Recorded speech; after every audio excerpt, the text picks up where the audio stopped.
2, 1. Yeah, I think we're live. Good evening, everybody. Friday evening this time.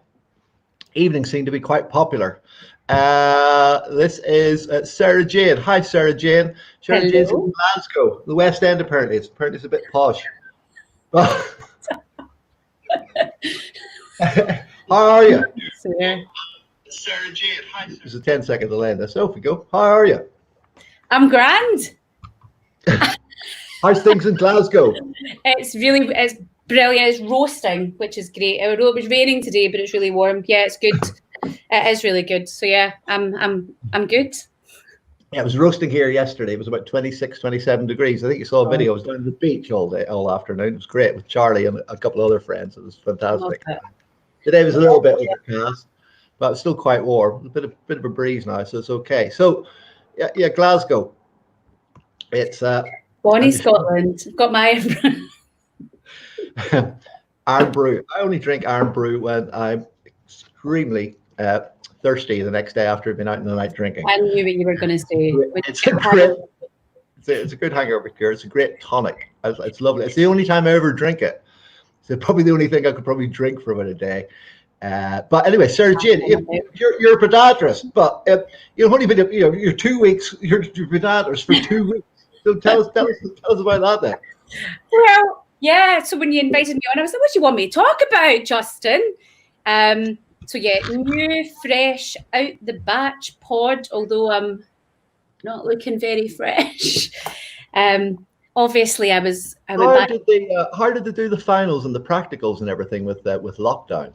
So GCU, Glasgow Caledonian University, for anybody who doesn't know, who's listening here. We've got Australia and everywhere. So yeah, they did their best. The team were great. It was pretty stressful. We were at GCU do a month-long full-time placement at the NHS, and we were 3 weeks into that. So we were finished all our classes and stuff, like everything theory-wise. To be honest, in Glasgow, it's 4 years anyway. So you've pretty much learned so we do 4 years. So by the end of third year, you've already passed all your clinical stuff. You're not learning any new podiatry in fourth year. It's all about more. Not learning anything new. Are you sure? Well, you're doing your dissertation, and what are you doing an extra year for then? We did mobilizations, and we did like medical acupuncture and stuff as well that year. But it was much more just basically lots of case studies, lots of clinical hours. That's it. Mm-hmm. So yeah, as a wee bit is the last year mostly placement then? Pretty much, yeah. Any good ones? Yeah, so the amount of hours that we do here placement is, I know that I think halfway through third year, we've done the amount that's required to be qualified. And we've still got like another year and a half to go of placement. So we do loads of placements. Like I think I've done, as a student, I've done about 52 nail surgeries. Really? Yeah, exactly. Because we are in and we're going. Yeah, it's okay. You're for that full month as well. Just on a thing, how many patients did you cast in your training? 2 ever. 2. Oh, that's right. Because the colleagues in Ireland, hi Mark, Ryan, and Stephen, and I think they were in Edinburgh. I was like, how many have they cast? Mark was like, I'll never cast a patient. It's like, what? Yeah, I missed that day. When I trained in the London Foot Hospital, we used to make all our own orthotics. We were casting from second year. We used to cast. Stuart Baird's watching. He used to tell me off because he liked 3 layers of plaster of Paris around the thing, and I used to 2. Got told off one time for that. We were casting cast strong enough. No, so for to be honest, the program has probably changed a lot since you guys were when you did it. It was probably a wee while ago now. We don't really. You're not drinking the Iron Brew to preserve myself like you. We don't really do a lot of insoles. That's not a big part of our. It's not as the evidence isn't there for that as much as rehab, re-education, getting them changing their habits. So we don't insoles are not a front line. Were you aware of, or were you told when the course then sort of changed like that? Because I know certain courses are still pretty much the same as when I qualified. GCU is probably what I've realised speaking to people and other students around the UK. They're not all the same. I would have thought it would have just been a similar curriculum that you're on, but it doesn't seem to be the case. So, because I was told, and I think you've heard me talk about before, everybody has, I think it's taught wrong way round. It should be all biomechanics. Yeah, biomechanics first. And I was told, well, you can't do that, and there's a curriculum to stick to, and there's stuff to get through and boxes to tick, and we can't do that, Justin. And it's like, because there's certain places that I've interviewed newly qualified podiatrists out, and my kid Charlie knows more biomechanics than they do. I mean, obviously, different students are at different levels. Yeah. I went into one was extremely poor. It was like, where did you qualify from? Really? I mean, I know your lectures personally. And the lecturers then told me, well, yeah, different people are at different levels, Justin, and she wasn't very good. A lot of the students. I suppose I was entering podiatry. I've got my own business. I've had my own business for nearly 20 years, and I'm already a physical therapist, like prior to doing podiatry. So for me, you're already on that track. I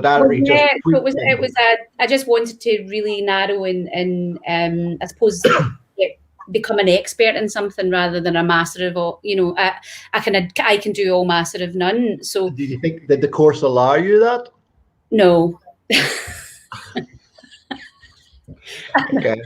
No, I thoroughly enjoyed the course, but it wasn't. There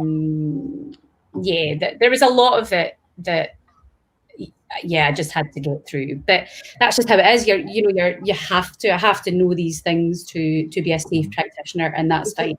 I mean, did you say 56 nail surgeries? 51, 52. Yeah, I counted them up. I think we did quite a few at London Foot Hospital, and we had quite a good sort of grounding in. They used to do a lot of the nail surgeries in sort of like full theatre, sort of get up and sort of sterile and that sort of thing. So it really well prepared you for sort of going on to, if you wanted to assist with the podiatric surgeon, or you wanted to, that was really well prepared.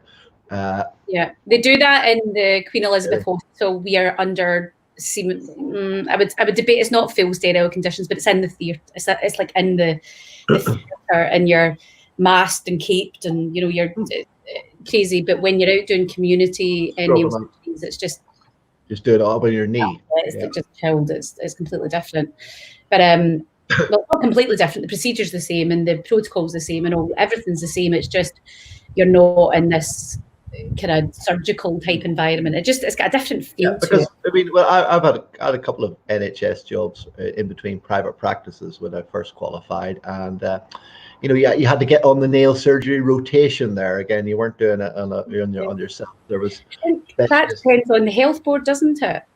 It's all different, multifactorial, but you would learn, like, maybe get a week rotating into the nail surgery extended slope practitioner for 2 weeks, and then you get a couple of weeks into the diabetic stuff, or you get. I mean, I was quite lucky. I got to go to King's, see Ali Foster and Mike Edmonds, and things like that. I think that was about podiatry, is all the different routes, though, that you can go.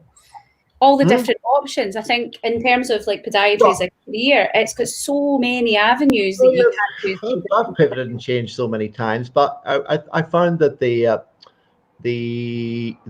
and then you get a biomechanics rotation. But if you were new into that health authority, it could be 6 months before you got the rotation into biomechanics or things, and it was very, very quite limiting. You have to, I suppose, the way I see that though is, and like you weren't allowed to do one. I mean, you had to refer a nail surgeon. You weren't allowed to do one. It was that you had to send them to them. Oh, okay. No. Greater Glasgow and Clyde are pretty much, you work at the top of your like band effectively. So if you're going to band 5, they are wanting you to do everything up to your top. Yeah. Hi, Tommy Farrell and Angela and Elliot and Sean Savage. Maybe you're all still watching. 10 people are watching. Say hello, everybody. Let us know you're here. Your Gary Goldie is there. Gary Goldie. And You look like you're sitting in a clinic, but actually you're sitting in your house. Why have you got posters up on the wall of anatomy and stuff? Are you that much of a nerd? No, well, yeah, probably. No. So this, as I kind of alluded to earlier, I have had my own business for, well, I suppose technically ran my own business since 2003, but kind of been doing my own thing since 1999. What business is that? So I own a large Pilates and yoga studio in the south side of Glasgow, and it has an injury clinic attached to it. So as well as a Pilates teacher, which I've done, and I'm a fully comprehensive Pilates teacher, meaning I use all the equipment. And I am also a remedial therapist as well. So that means that I do a lot of hands-on body work. What's a remedial therapist? So remedial therapist. Back in class. So what does that mean?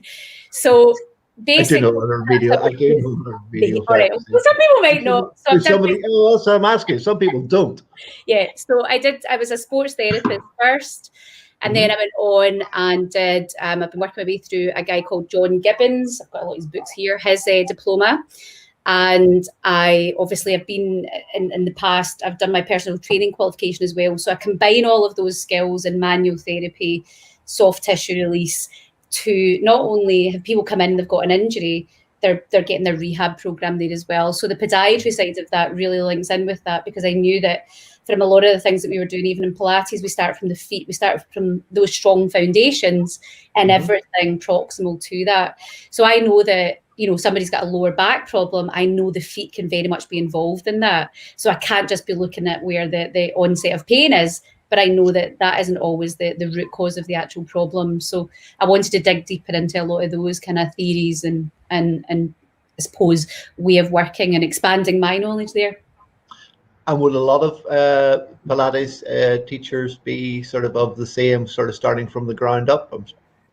The ones that work with me, yes. So the ones that work with me, I put them through. So I usually sponsor them through their initial training. So a lot of people that work in the studio. But say there was a podiatry clinic here, a Pilates clinic here in Dublin. I know, and I mean you have mat Pilates and also reformer. Yes, so we're a fully comprehensive studio, so we've got. Hopefully, people know what the difference is. That big machine there is a reformer. Yeah. Yes, you got your own personal reformer. Well, this is the West End clinic, so this is my clinic room in the house. So obviously, there's nobody coming into it. Who would you see there if there wasn't all this? So, as you described at the start of this, I stay in a nice area of Glasgow. West End. Yes. So I have a lot of clients that live locally. The only thing I know about Glasgow is Ramsey Nesbitt. I mean, you know, come on.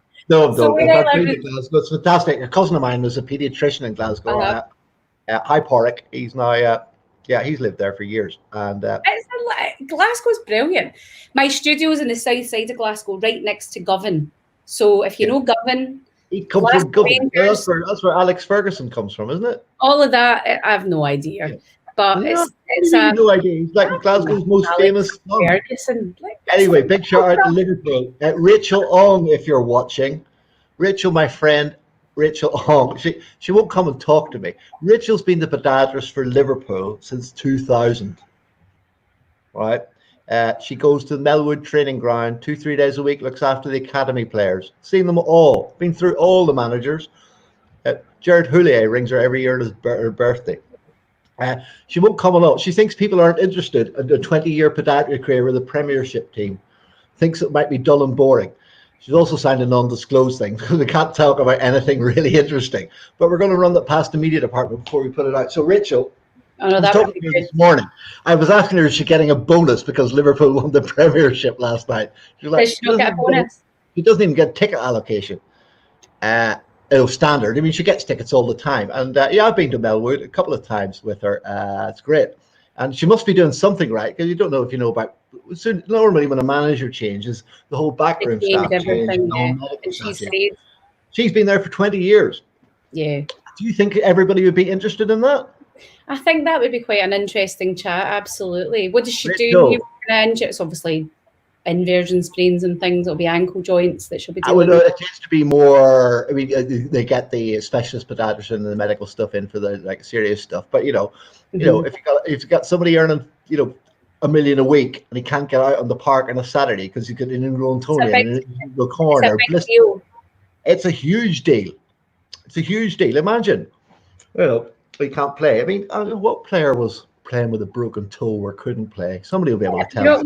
But you're also thinking, I suppose, with football and things like that, there's probably going to be a lot of hallux issues, a lot of like turf toes and things like these types of injuries and stuff. Football. I mean, of course, a couple of weeks ago we talked about the worst feet. Great legs, ballet dancers like Pat and Tom Novella. Yeah, footballers' feet. And again, they want to wear the boots too small for improved feel. And I wonder if she's doing a lot of work with the rehab guys as well, because that would be super interesting, that if she's not only just doing podiatry stuff but actually working in that kind of proprioception and building up. No, probably not. No, all the guys do that. And I mean, some of the players, like, they bring their own physios with them at certain stages. That was like a big Italian sort of thing. They're all linked together, so I would hope she would have some say in that. I will see. I don't know. She won't talk. She's got great stories. I'll tell you about the time that. No, I can't, because she's like. Some absolutely crazy stuff. So anybody thinks that like talking to a Premiership player, let's start a campaign. Rachel, come on, let's talk about it. We'll have to run it past the powers that be at Liverpool first so we can clear it. But yeah, they did when a few years back. 20 years. She must be doing something right. Yeah, well, certainly, I suppose finding a good podiatrist though is probably quite difficult, isn't it? There's not really a lot of us. It's quite a small. Well, there's not a lot of good ones. Well, I'm not saying that. I don't know that. That's fine. What do you know? I mean, there's not a lot. There's not a lot of podiatrists. It's smaller. There's not a lot of podiatrists. Well, I was shocked when we talked with the Spanish Jose and Brian a couple of weeks ago. There was there's like 250 podiatrists in the south, and Sean is on again. Apparently there's 600 up plus in Northern Ireland. They've only got a population of 1.5 million. I'm sure when I was looking, hi Linda and Myra, they're in watching. Myra. You're there. Myra's a foot health practitioner from Glasgow. Who's David Liftana? Hi, David. No idea. So it's all double barrel names this evening, isn't it? Sarah Jane. Linda Young is on as well. Linda's one of my fabulous Pilates teachers. Right. She's a good girl. What are you saying? There's not many good podiatrists. There's not many. I did not say that. Stop putting words in my mouth. Let's rewind it. You did. As a profession, we're a small profession. Behave yourself. So I think when we looked, when I was preparing for my exams, we had to look. I did have to have a drink. I didn't see my friend Jasper this morning. He was having beers at 5:30 in Singapore. As his usual, it's Friday again. I told you I lost a day today. Lunchtime, I went out and thought it was Saturday and got a day back. But anyway, I was drinking water most of the time. But for the final cheers, we actually had to drink some rum. I was like about 11 this morning, so that was just a little sip, and but it was fine. No, I was able to. It was fine. But anyway, back to there's no good podiatrists. What was that? Apart from me. You're a liability. I'm not. Go ahead. There's not a lot of podiatrists. Well, what do you mean? There's not. Well, look at if you go into the according to the podiatrist, there's where are all these patients that if there's not that many, why aren't private practices doors being beaten down by all these people with foot problems? Because I remember it was pretty crazy. We had a training day about 3 or 4 years ago. Just came into my mind. I think there was 8 or 10 of us. And we went round, and all the guys who were working for me at the time were, 2, 3, 4, 6, 8 years qualified. There was 14 of us. We went round and asked them all, someone had a hip issue, somebody had a knee, this and that and the other. It was pretty much, 80, 90% of it. We all had musculoskeletal issues. And it was like, so where's all the patients of age? The average age was quite youngish. We were a young group. We used to take a lot of students and are just newly qualified. And Rachel Ong is on and watching. Rachel, Come on, Rachel. We'll get you on the call, Rachel. We'll pull you on this evening. Do you want to come on? Pull it up. We'll bring her on the camera. Rachel, I can send you a link. She won't come on because she won't.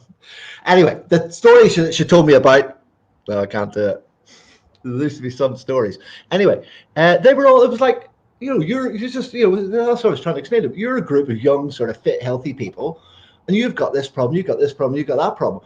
We're all our patients rushing towards us of all your average age group beating down the door. So if there's so little podiatrists you think are good podiatrists, and there's thousands and millions of people out there with foot and leg and ankle problems, why isn't there a queue outside most private practices, Sarah Jane? Why do you think that? Okay. So having had my own business for a long time, I've had to spend a lot of time learning marketing, learning sales, learning how to get the right type of customers. So there is no shortage of patients. There is no shortage of work. There is no shortage of filling your diary. If you just commit to not just putting a sign up and waiting for people to ring. Rachel on Instagram. Go on, you keep talking. Right, keep going. So you need to start working out who you want and putting your marketing towards it. Has she just cut you off? I'd cut you off. Come on, Rachel. We're not going to talk anything about Liverpool this evening, even though they won the championships. Go on. And they're going to win next year and the next year and the next year. But anyway. So, sorry. I don't think there's any shortage of business. I really don't think that. That's nonsense. So no, of course it's not.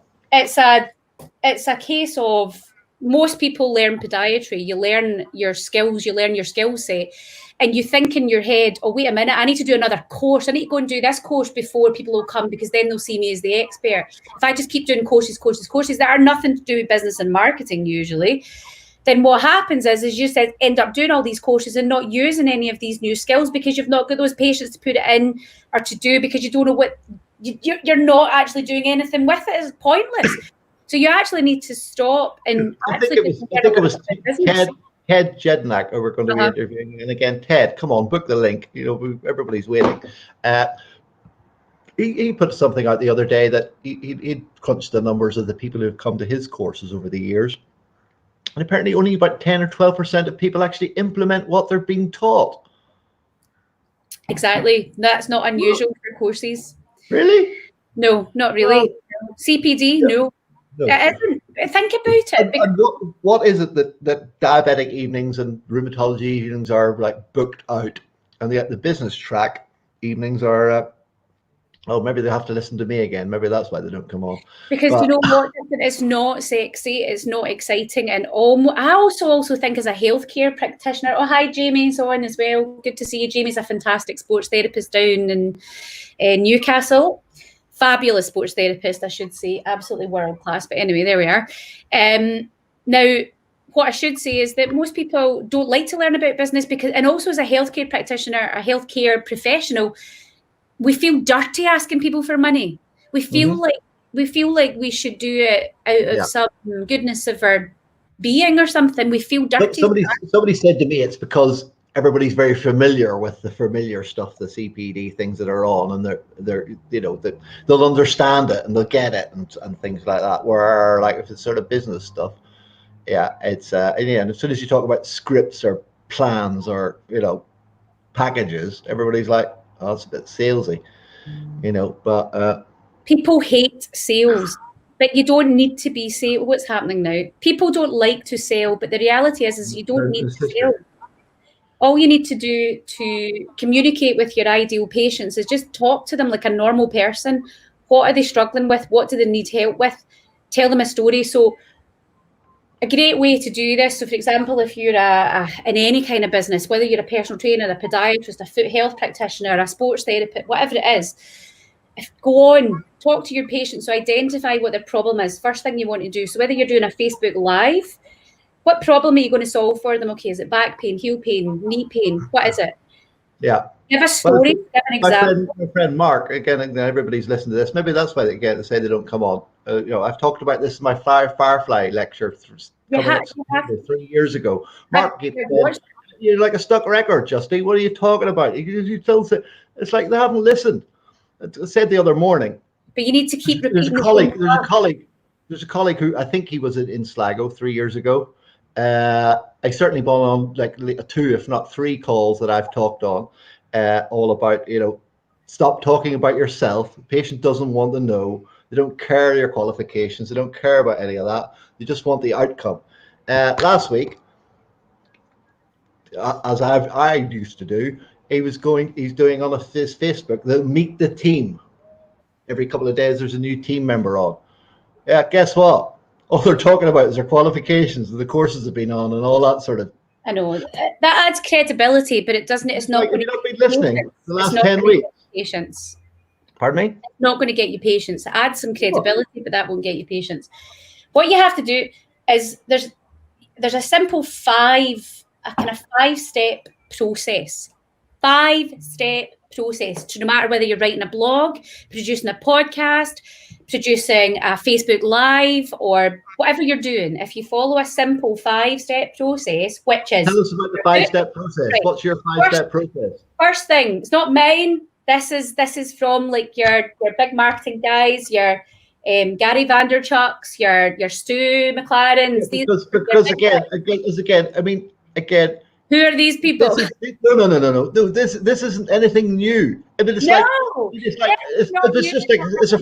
a friend said today, people have to advertise.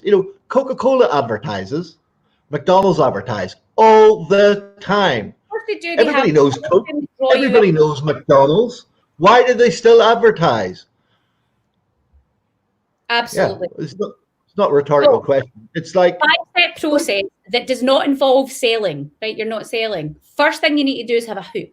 Your hook is, what's the pain point? What problem are you solving? And it doesn't mean you're switching off now because you're talking business stuff and you've already lost it. No. So keep it simple. Let's keep it simple. That person, I think I spoke with my Spanish friends a couple of weeks ago. It's like, the lady who comes in to see you with a sore foot, and she's had it for 5 years. It isn't the pain in her foot that she's there with, because she's had it for 5 years. It's the fact she's going off to Spain in September to dance at her daughter's wedding. She's going to rock some Jimmy Choos. That's why she's there. So the hook is... That's your story, your hook. So that's the next stage. So your first stage is the hook, right? So what problem are you solving? Because you need to have that headline, get them in. Second stage is the story. Tell a story. Give that story. So one of my patients came in, she wanted to go dance. Tell a bloody story of where you've used that, where that you've solved that problem for somebody, and make that person a real person, one of your patients. Tell a story without giving names. I trained Breach and Fiona. They were fantastic at it. When somebody told them what their problem was, they just went, yeah, I had a lady in 2 weeks ago like this. She just had exactly the same problem as you. It's not a story. Because people when they phone up, you can relate to that. Well, they're a little bit worried. They're a little bit afraid. So heal. How many people out there? Yeah, when you say to them and they tell you they've got heel pain, and you tell them it's the most common problem you see, they just see them going, oh, God, because I thought I was the only one. Exactly. They've been Googling it, been asking them friends. You're giving them that belief. Built it all up. You go, man, I'm fucking sick. I saw 4 yesterday. And they're like, really? I thought I was the only person in the world that had this. No. Just psychologically, it's just crazy. So that's it. Your hook, your story. Third one is the lesson. What's the lesson? What can you tell them now to do that will take their pain away? Give them a quick win. 3 lessons max, no more than 3. Then give them your 4th step, call to action. Give them something to do. It could be as simple as sharing this. Could this help anybody? Share it. Oh, click onto it. Give them something to do. Don't just leave them hanging. And then your 5th, and the one that everybody leaves out, is summarize. Repeat what you just did in a quick summary. Boom, done. Get out. And use that format, your 5-step format. We used to give them a quick summary sheet to take away with the plan and everything written on it. Because when they jump in the car, the husband said, they go home normally, and their daughter or whoever else is home, he goes, what did he say? Or what did she say? They go, I can't remember. We used to give them a sheet. This is provisional diagnosis, such and such. What will we find? Da, da, da. Here's the treatment plan. So when they got in the car, they went, oh, he goes, this is what he said. So simple. So simple. What I do, which is actually quite similar to that, is I use Clinical as my booking software, so my patient notes go in there. Yeah. And what I do is, and it's actually a really good sales tactic as well, although it's not sales. I actually write up the notes, and then I write so I've got like my SOPR notes, and at the bottom of that I have like my recommendations, conclusions, and then I email PDF, send that to them. They get a copy of their clinical notes. You can do that off PPS, and you can do that off a couple of other things. Yeah, easy way to do it. So again, you don't. And they see everything that you've done. They see how thorough you've been. They see it all in black and white. They can see, wow, okay. And they can go away and absorb. And also it's got like usually a contact detail, like an email or something or whatever, with your recommendations. And it's simple. It's something you're doing anyway. You're writing your notes anyway. Just look at that process as well as actually this. Well, of course, some people are still back in the 18th century writing in quill and ink. No, you need. They are. I'm telling you. Oh, they're not. They are. And then when you tell them to upgrade, they freak out because they think they're going to have to put all their patient notes onto the thing. You just put them on one at a time as they come in, or else you just take a picture of it and upload it to it. It's like I do somebody. Well, you've met her the other day, Sarah. She was like, "Oh, Jesus, I've got so many patient notes. How am I going to?" You don't put them all on one time. You just put them all as they come in, and then you get rid of the rest of them because you've probably got boxes full of people you haven't never seen for years. What are you doing with all those? That would give me. Well, you're scan it, or send it to a company that scans them all and puts them all on it for you. Stop wasting your time doing it yourself. We talked about that with my business coach Paul Wright. What was he saying? Successful people spend money to save time. Yeah, well, you do, but you don't make your own ebooks. I suppose people would just feel. You're right. Stuff you send it off to somebody else makes it for you. Usually somebody do on Fiverr or people per hour or something. Upwork. I've got 4 or 5 people at Upwork. Depends what it is. But podcast guy. Ashley here is. Podcasts are coming out soon. We're supposed to. They only started off doing podcasts. That's all I wanted to do. I haven't the time to do them yet. The lady who does my ebooks, Christopher, my ex Google AdWords guy. If anybody wants to know how to kill it with Google Ads, Chris is the man. The guy who does my bit of artwork for me, a video guy. They're all Upwork. Easy. And we're trying to find for somebody to translate the talk we had with the Spanish guys, because one of the Spanish guys wanted to do it himself. Jose, who's moving to Devon in August, all being well. He wants to practice his English by translating my ramblings into Spanish. Good luck. It's like I think we talked to them about 3 weeks ago. He still hasn't done it. I'm like, I've downloaded it and had a transcription thing done. We'll send it off and we'll get it translated in about a day and a half for about €60. Jose, you need a life mate. You're gonna get out a bit more. No, spend money. It's like saying a bookkeeper. Everybody you talk to is like snowed under with bookkeeper stuff. Pamela. Hi, Pamela. Used to come in mine on a Thursday afternoon from like 2 till 5. I used to meet her every second week at 2:30, sign some checks, and she was telling me how much I owed the tax man. That was it. Cost €50 a week. I don't do any book work. There's certain. I suppose people struggle to delegate stuff on. They do because they feel but also to delegate, you have to be quite organised because you have to get all your stuff organised to then pass that on to somebody else. But you just have to do it. It's painful to start with. You got to read Tim Ferriss' 4-Hour Work Week. Oh, I'm sure that. Yeah, I'm sure that's on my bookshelf. But he's like, turn your emails off. Or turn your phone if you're working. Turn your emails off, your phone, everything. No messengers, no nothing. No distraction. Focus for that half hour. Because you open an email in the morning first thing, and it can ruin your whole day. Yeah, but you shouldn't do that. You have to have good. My sister's just messaged me, and she's just ruined my evening. But anyway, you know what I mean. It's just like don't look, just put it away. Well, I'm having to look who's on. Rachel, come on. We're going to talk Liverpool, everything. There's been a few. I can't see who's all on. Who's all there? Jamie, are you there? Amanda's there. Good to see. Hold on a second. Hello. Hold on a second. Pod people. Here. Myra's there. Good. So, yeah, literally just So, Jamie, you there, darling? Yep, just qualified, just finished, and going out into COVID new world. What would your advice be for a new pod then, Justin? You're already set, mate. You're just going to expand your empire that's already there. But see, that's what everybody assumes, but that's not what's going to happen. Why would I bother? No. Why would you bother what? You're not going to be a podiatrist. You're not going to be a good one. No. I'm not going to do it. No, of course I'm going to do some pod work, and I will do. Why podiatry then?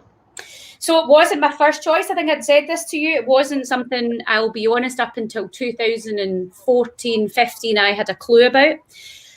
I got heavily involved in politics. I don't know if I should really mention this. Politics is the big bad P word, isn't it? In what way? Well, I was the operations director of Yes Scotland, the campaign that was leading the referendum campaign for a yes vote. Yes vote to stay. No, not to come out of Europe. As in to leave the United Kingdom. Oh yeah. So I was the operations director of that. Really? Yes. Okay. So hold on a second. When was that vote? That vote was just 2014, 18th September. So I did. You were a podiatry student then? No. No, I started after. So because you had in your third year, you had your second child. I had my third child. Third child when you were in your third year. Yeah. Took 10, how long did you take off? 11 days. I mean, you had two kids before that. So when you started podiatry, how old were your children? So I started podiatry after all the political stuff finished. We'll get back to the political stuff in a moment. I nearly became an MP, but I think that's a whole other chat, right? So I was either becoming an MP or go back to uni. So I went back to uni. Probably the right decision. Anyway, how many old were the kids then?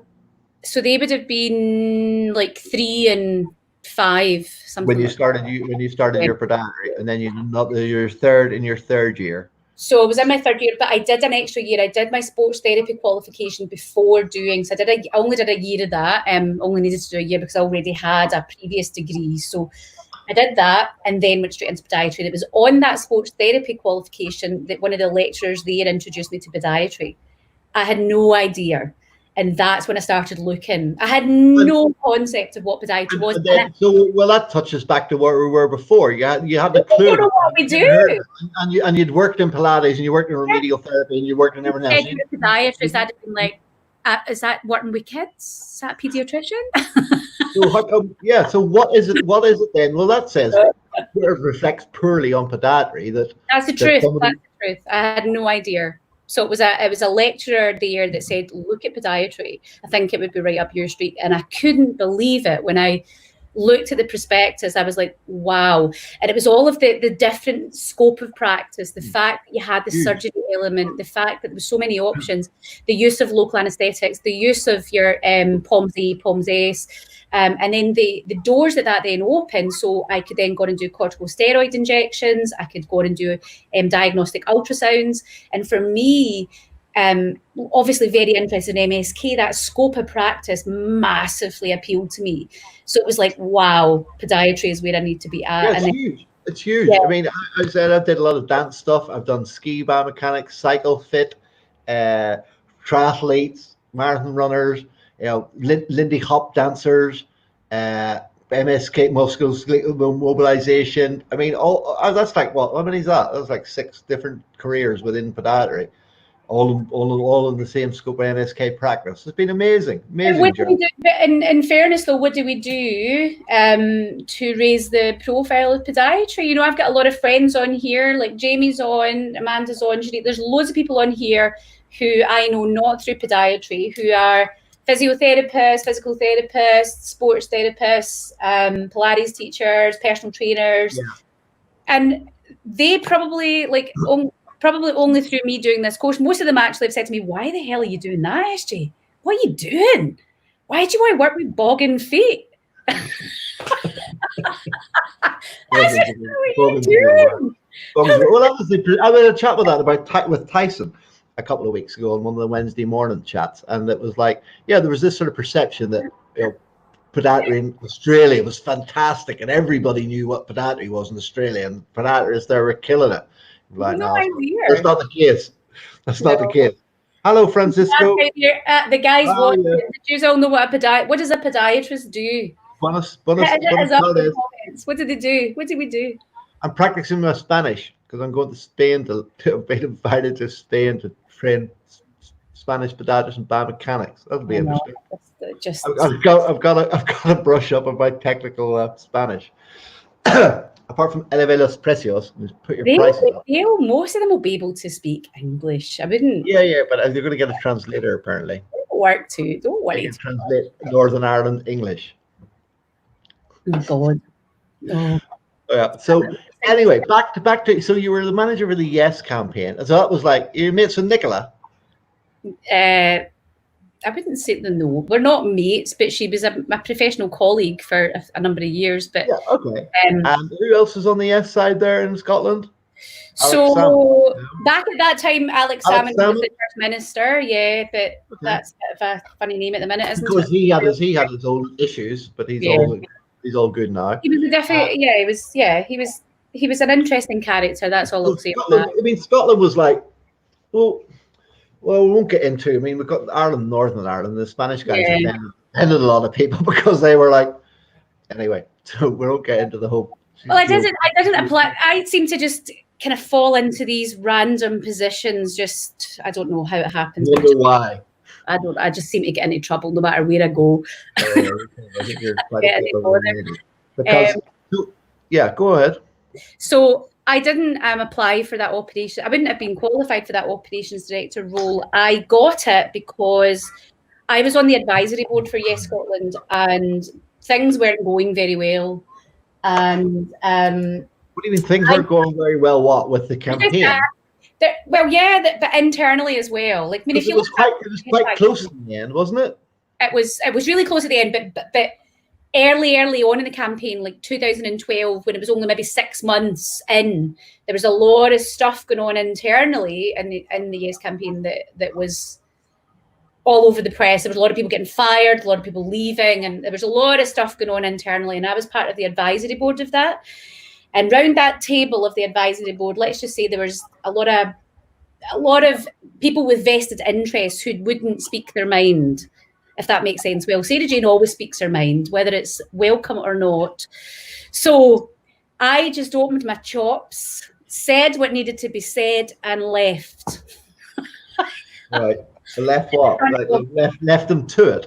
I just left. I was like, I'm out. And I just said what needed to be said and left. And then I got a phone call the next day. I didn't pay much attention to it because it was Scotland. Well, I thought I was going to get sacked off the advisory board. I thought that's me out for saying that. I just said I've had enough. Because it was literally. You were going to take back. We were going to. Got all the old natural resources there. The oil. Oh, we can get into that, but yeah, it was a fun time. But after my when's the next one? When are we going? It's like probably like Ireland. Ireland ran a few referendums and they didn't get the right vote. They just had it again and again to get the right one. The time isn't right. Europe wanted. You can't do that. We need to sort the time isn't right for that. But essentially, I ended up getting asked to win and talk about this Yes campaign. So anyway, you're not going to do podiatry. You are going to be a podiatrist. I'm confused now. Yeah. 2 weeks in and you're already retiring like me. No. So basically, after I asked to go in, because I basically said what needed to be said, and let's just say people noticed that, and then particular people contacted me and asked if I could go in and do what needed to be done. So that's what I did. So I went in as the opening. You did a very good job. The lost. I kept the ship steady, as they say, and as you said, there was a lot of infighting and stuff before. There was a lot of stuff going on, and I won't get into that because everybody's got to be on the same page. Well, again, I don't know whether that then relates to podiatry. Then does it? Because I've often talked, in the bar at conferences, that sort of like whole thing about like trying to raise the profile of the profession. And a couple of times it's like, why don't we all have a whip round? everybody stick a couple of £100 in and let's do. I mean, they did quite a good. I don't know whether you saw the recent media Facebook campaign in terms of trying to recruit more students.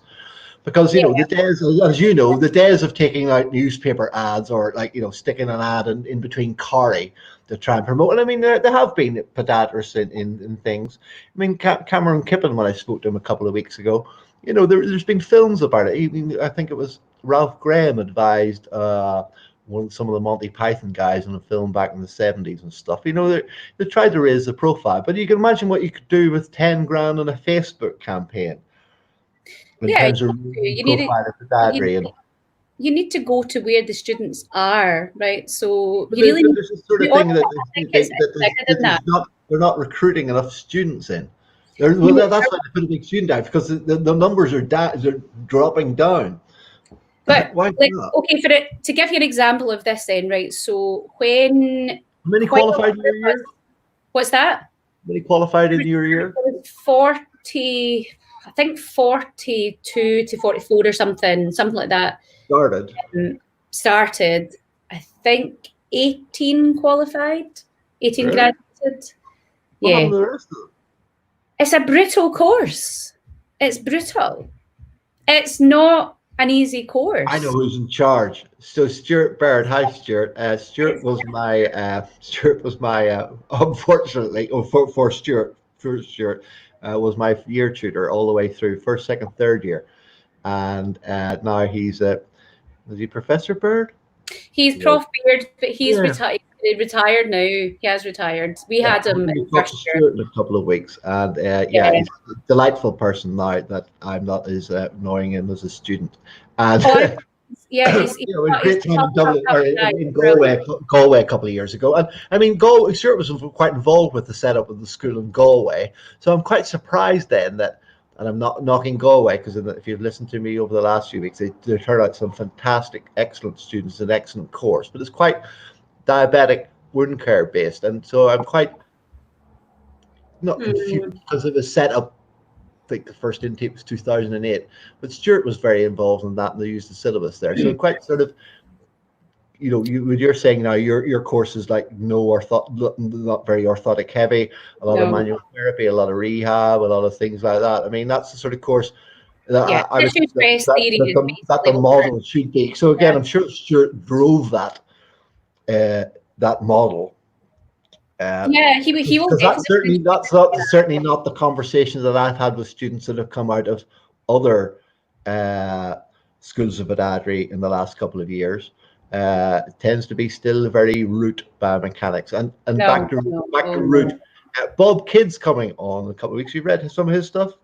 Don't think so, but maybe. He's the anatomist, podiatrist turned anatomist who did all the. You mentioned him before. Get your anatomy books out, because it's going to be blasted. All right, so I'm going to need to do some revision. So am I. His doctor is in like something or other, morphological, such and such of hind talus. He's a talus expert, but like talus from prehistoric man right the way through. Oh, brilliant! How it's changed. Yeah, and work with the guy who's like the world expert, you know, working down in South Africa, in one of the universities there.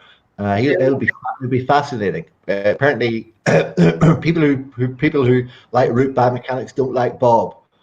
Well, we'll figure that out on the call. Root's very dated. Everybody knows root's outdated. Like, if you're still working on root, the Bible, it's the gospel according to root. It is. What do you mean? Root gave us the root. That was it. He started us on the path, but root's so dated. It was in the 70s. We're done. That's not. Listen, you're only 2 weeks qualified. What do you know? Oh, fuck all, seemingly. What? Said a bad word. We're talking about mechanics. Come on, you're not the rule. Unless your patient's been ripped off. Unless your patient's been ripped off by 800 euros, then you're allowed to curse. We learned the theory of it and where it came from, but we were. Hola, Ingrid. Buenas tardes. I think she's Spanish. She might be Italian. Myra in her course, she was saying only 12 in her year passed. 12, and that was I mean, I started off with 19 in my class, 16 girls, 3 blokes. We had fun. I don't think anybody dropped out. I think maybe one person. I know talking to a couple of students from Galway one year, like when the first day of the intake, and they threw up a couple of diabetic slides. I think it was like two people didn't come back after lunch. Yeah, we did it. Well, we might as well get them out very quickly. When I think about the structure of the course at GCU, I mean, actually, we did tissue stress theory from first year. So we were learning Newton's law, we were learning physics, we were learning forces and pressures and materials and how different forces and pressures interact. So it was biomechanics right from the start. My sister's on. Hi, Dorina. How's it going? Say hello to Dorina. She's on. Yeah, I mean, it's talking to the students in certain colleges. Tissue stress, what's that? I may have heard of Kirby, possibly Dannenberg. But yeah, unified theory. No, I don't know the unified theory. What is that? What's that theory? That pulls it all together and puts it all in. Unified as in the one body. With my colleague Lawrence Bevan, works with Simon Spooner. That sort of goes to the guys. Right. Lawrence is nice. He's a sort of like silent sort of partner behind a lot of that. He's quite a thinker. Lawrence with Cheltenham, and it's all root based. And Bob Kidd will tell you when he comes on. He told me an interesting story. His wife Roz is a podiatrist. She was like worked with Tim Kilmartin in things. We've got an interesting story. So they're still teaching root as the way. Well, like I think I can't remember. We'll get the proper story from Bob, but. Like we went to some podiatry school once, and I think his father-in-law had been a podiatrist in the Manchester School in the 50s, and he was in some place in 1990, and it was a copy of the notes from the Manchester School in the 1950s. They're still being taught in the 1990s. It was all stuff with a bit of root thrown in. I think in that time, though, since the 90s, the course in the last 5 years has massively changed. They told us this, and they change it. They're always I know that they have to do the reaccreditation or something every 4 years. Maybe I'm out of the loop because I talked to somebody where I was recruiting podiatrists fresh out of college up until a year or two ago, and it was still there.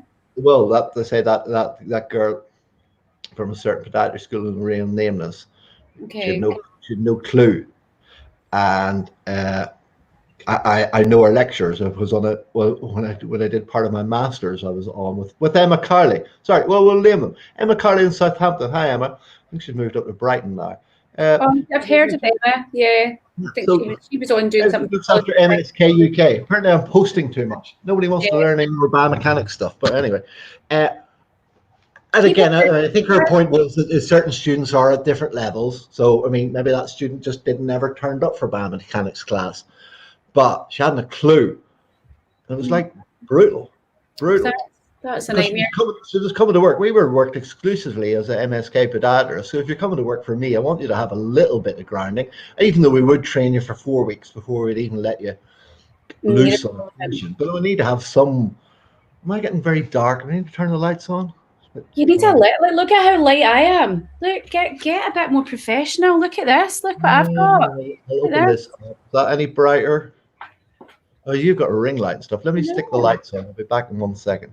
And I mean, but and I'm gonna blow my own trumpet. I mean, we would have a basic biomechanics sort of 1-to-1. When we used to see a lot of students. We used to see the students on the student placement, and hold on, just be back in 1 second. I'll turn these lights on. No, for certainly our end, it was very. Can you try not to wreck the? Yeah, is that any better? And we would learn. You know, when the students came before we saw the first patient on the first day, we wanted to give them an overview of what they expected, what we were going to be doing. Yeah, we used to do a quick synopsis of biomechanics. And then we'd be like, Jesus Christ, why did you explain that so easy? Well, I understand that now. I was reading root and I was talking about inclinations and this axes. And anyway, I used to, in our clinics, we banned talking about Latin names and you confuse yourself and confuse the patient. Why would you want to talk about that?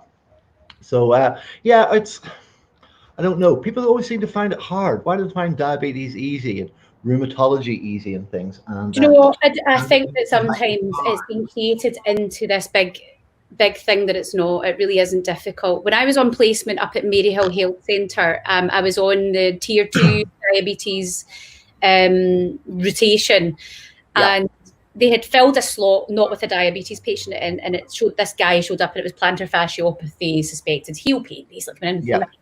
And the guy that was on had just said, well, do you want to do this patient then? Because they're not high risk. I don't really need to supervise you. So he kind of just sat in the corner and left me to it. And he just left me to it. And then at the end of it, he just sat there and went, wow. Because they'd taught us so well that it was just like you had every assessment. He's like, assessments that I had never even done. He's like, I didn't get showed that. Yeah. He was only out 6 years. Yeah. And he's like, I remember in one of my private practices, Neve, the physiotherapist, she was Irish as well. I brought a knee pain patient into her, and it's like, what's wrong with him? He's got a sore knee. Where's it sore? Oh, well, here. What tests have you done? What? Nothing. I didn't know anything about knee tests, Lachman's tests, and anterior draw tests, anything like that. Yeah.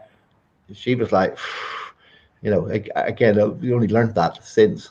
But yeah, it was very basic. The students were, not knocking. We're not knocking, but well, why do they find it hard? I don't know.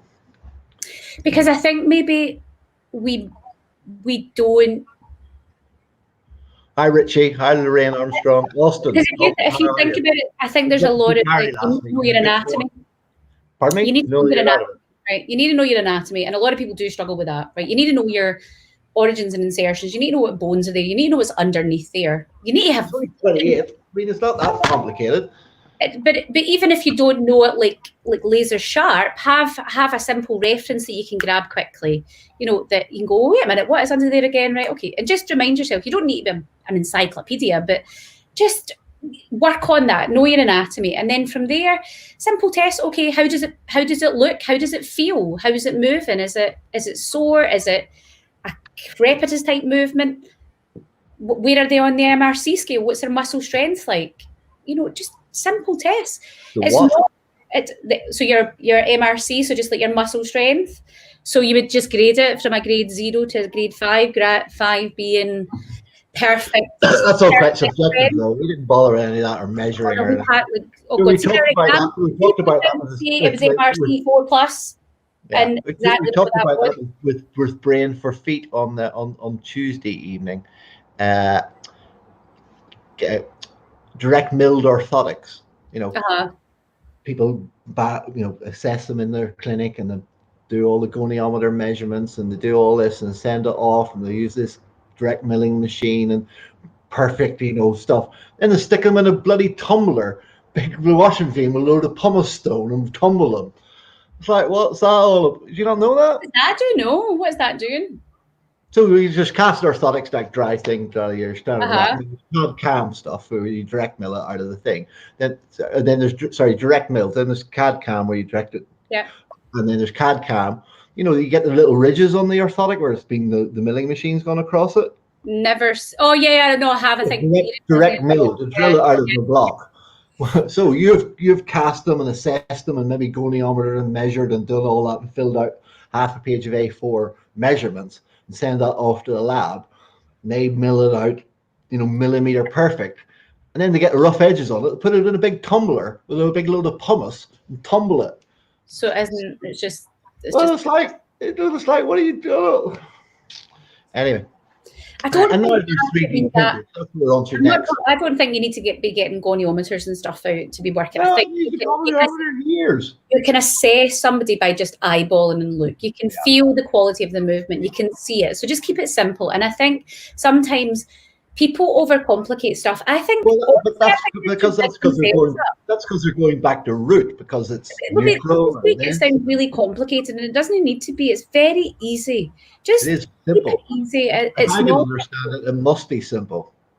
But it's and again that was it, and especially in the last 10 years when pretty much I was just a manual therapist for feet. It was hi Emily and hi Trevor. Trevor Mills is on. Oh, the whole Enniskillen posse. Whole Enniskillen posse's on. Austin, Joe, Richie Hare, Lorraine Armstrong, Trevor Mills. You know, everybody was Spanish. You know, 8 people watching now. When we were talking about Scotland, there was only 2 people watching. Now we're on to back interesting stuff. Everybody's back on again. Anyway, the where were we? The biomechanics. I think we overcomplicate it because it is all anatomy based, and I mean, you know, I remember doing exams. You had to describe the rear foot varus as an incomplete derotation of the neck of the tailor. It's like, what? What are you on about? It's nuts. The hallux abductor valgus, the angle of what angle is that? What level? What level of hallux abductor valgus? Is it a functional hallux limitus? Is it a structural? It was a little bit like that. It's a little bit like that. It was that. What was that Robin Williams thing when he was like the poet? You know, the teaching the fellows the poetry and appreciate it. And he was like talking about grading. You can't grade Byron type of thing. You know, I really hate to go that way. You had to put a quantifiable something on something because it's very objective. Well, that's where research and stuff is. I fought it all the way. I totally fought my way through it all the time. I was always fighting with them. But that was it. But same with his manual therapist. It was all about that. I didn't even look at the patient. It was just the feel of the quality of the joint range. You can feel it. You can feel if there's a bony end feel. You can. Anybody's in the biomechanics, the private, foot mobilization plan. Oh, got dates for you. Dates for the thing. 2nd and 3rd of October in London. 2nd, 3rd of October. Friday the 2nd. Saturday the 3rd of October in Aldwych in London in my colleague Wayne Edwards' clinic. Details will be probably coming up when I can find some time to organise it in the next day or two. 2nd and 3rd of October, London. I think we're going to put 20 people in a room. We're going to have fun learning foot mobilization and biomechanics. Good. Are you going to do it? Tell me you're going to do like, okay, somebody's coming in and you've because I'm thinking about from podiatrists coming into this, right? What do I do? I have diagnosed plantar fasciopathy. Okay, what we have 60% of patients that we saw had it. Exactly, right. But like, I think it's worthwhile recapping how they diagnose that, what tests they're doing, and then quick so that they're getting a proper diagnosis. Because I don't think people are actually doing that or know how to do it. Something simple like, are you palpating the tuberosity of the calcaneus and knowing is it a point of pain? Right. Okay. So here's some things. I wasn't really into that. How do you know they're getting a proper diagnosis? It doesn't matter. You don't need it. It just move their feet. It's like a gearbox in a car. It can have all like different. I was just explaining that to the patients, or it's like foundations of this old Georgian building I'm in. There's a crack up the side. The engineer comes in. He's looking at the crack at the top. I'm getting a new one. If the engineer's starting at the basement and getting there. The engineer and just keep it coming. The engineer that comes and wants to put an RSJ up on it, he's an orthotic guy. Just hold it up. I want the engineer who's going to get the stonemasons in to realign the keystones and put it back. What were we listening to the other day? Okay. When there were somebody talking about supporting the arch. I can't remember. Oh yeah, you were saying it was that get starter, Kickstarter or something you were talking about. Oh yeah, that thing about the Kickstarter. Yeah. Oh yeah. And they were like, we need to support the arch. It was like, anybody drive under a railway bridge today? Yeah, it's supporting insane. Structure. Arches don't need support. Hello. But that kind of stuff gives all of us a bad name though, because people think that podiatrists just give out orthotics and we don't actually treat the root cause. The vast majority do. But that's what people think. They think that you go and see a podiatrist, they'll just give you an insole. You told us earlier on people didn't know what a podiatrist does. Well, the ones that do. And in other professions hate us as well, and they all badmouth us as well. Well, they do. Like, trust me, we're not very well. Who hates us? Well, if you look at, I'm not saying they hate us, right? But like a lot of, if you had to talk to personal trainers, physical therapists, sports therapists and stuff, would they be referring over to us? And I ask you, would they really? and what kind of respect do they have for us? You know, I and know Neve, the Irish girl, who I hadn't a clue what she was talking about, Lachman's test and stuff. you She know what I wasn't. mean? She Do you know never what referred anything to me because she knew I hadn't a clue at that stage. It was like a year qualified. Well, yeah, it can be that they're not entirely sure what we can hit with, but also our reputation as a profession as well. We've got a lot of work to do, I think, professionally. No, I do, because I've sat in many courses. You're not going to be able to get a podiatry job if you keep talking like this. No, but I've sat in lots of other qualified. You're courses with other quarters of the profession already. fighting the corner for the podiatrists, because they putting in the naughty corner. I was putting the no naughty fighting our corner, but we're in the naughty corner. So it seems. I was putting the naughty step. There's a situation, really. Hold on a second. Mate, Connor. We have got a bit Connor's having a bit of trauma at the moment, so let me just answer this. You're not going to get a job if you keep on talking like this. I would, from people that respect that, I will fight the corner of podiatry, but I will push podiatry to be better. Holy shit! I mean, well, this is you were like, why do you want me on? I mean, if you organise the Yes campaign for Scotland, I'm sure we can organise something for podiatry. Anyway, you come sailing. Stuart Baird has been at me to get involved in the council. No, I am not. I was on the council in Ireland. I'm not. No more politics for me. I'm done. I've had enough. No. I'll talk you into it later. Anyway, it's like I'm going to talk to Rachel, the Liverpool podiatrist. Then Rachel, she's not there anymore. She didn't answer that Instagram. She blipped me off. A lot of people blipping me off on the phone recently. You've stressed it out. Huh? You've stressed it out. You need to give her maybe a plan of stuff to talk about. Maybe she doesn't feel comfortable. I've been talking to her for about 12, 14 weeks about doing this. Anybody who doesn't know my friend Rachel, Richie's watching. Liverpool have won. Rachel Ong, been a Liverpool podiatrist for 20 years, doesn't want to come on. She thinks nobody will be interested about Liverpool stories. And I want to tell you that one about that guy called... No, I can't. Because there's fascinating stories. Unbelievable. Some of the stories she has, it's just like... We've got Emily Hayworth. Hi, Emily. I don't know. Emily. Trevor Mills, Lorraine Armstrong. Well, see, sometimes there's 7 people watching, but you never know who's there. It doesn't tell you who's off. No, you're on StreamYard. A lot of Spanish people on. So, you know, I'm big in Spain now. Because I was like, you want to go to Ibiza or do you want to go to Benidorm? You got to put your prices up if you want to come to Ibiza with me. And I've managed to get on it. Do you know what a J yacht is? I talked with Bernard. I talked with the Spanish guys. We're going to go on a J yacht. It's a J. Look it up after J boat sailing. These things, America's built. Only 10 of them ever built. 1930s for the America's Cup. They're like, you know, Sean, my ex-Clipper skipper, his wife used to work on them. We're going to Palma and Mallorca in a couple of weeks. Going to get on a J boat. They're absolutely stunning. I might put a picture up on it. Is it one of these big sailing boats? It's about 100 foot long. It's built in the 1930s. It's an out-and-out racing boat. They're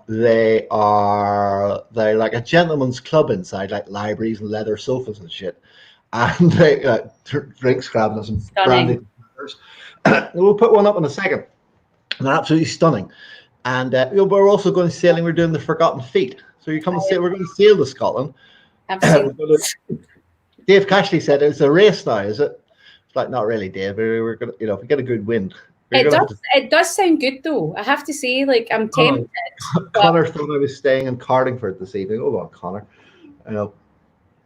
Okay, well, you're watching now. Anyway, I'll be out tomorrow. I'm moving flat. Hold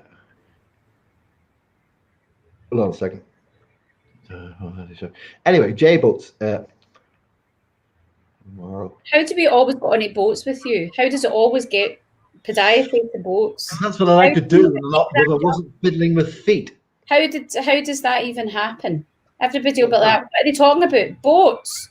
Well, we're doing Forgotten Feet. Anybody doesn't know, Forgotten Feet is a UK charity, and they're doing a Land's End to John O'Groats next year. 7th of May kicking off, and we're going to do boating instead. We're going to do the same, well, not the same route. We're obviously going to go on a boat up the Irish Sea in their Hebrides, have a pop around. Only going to take a few days.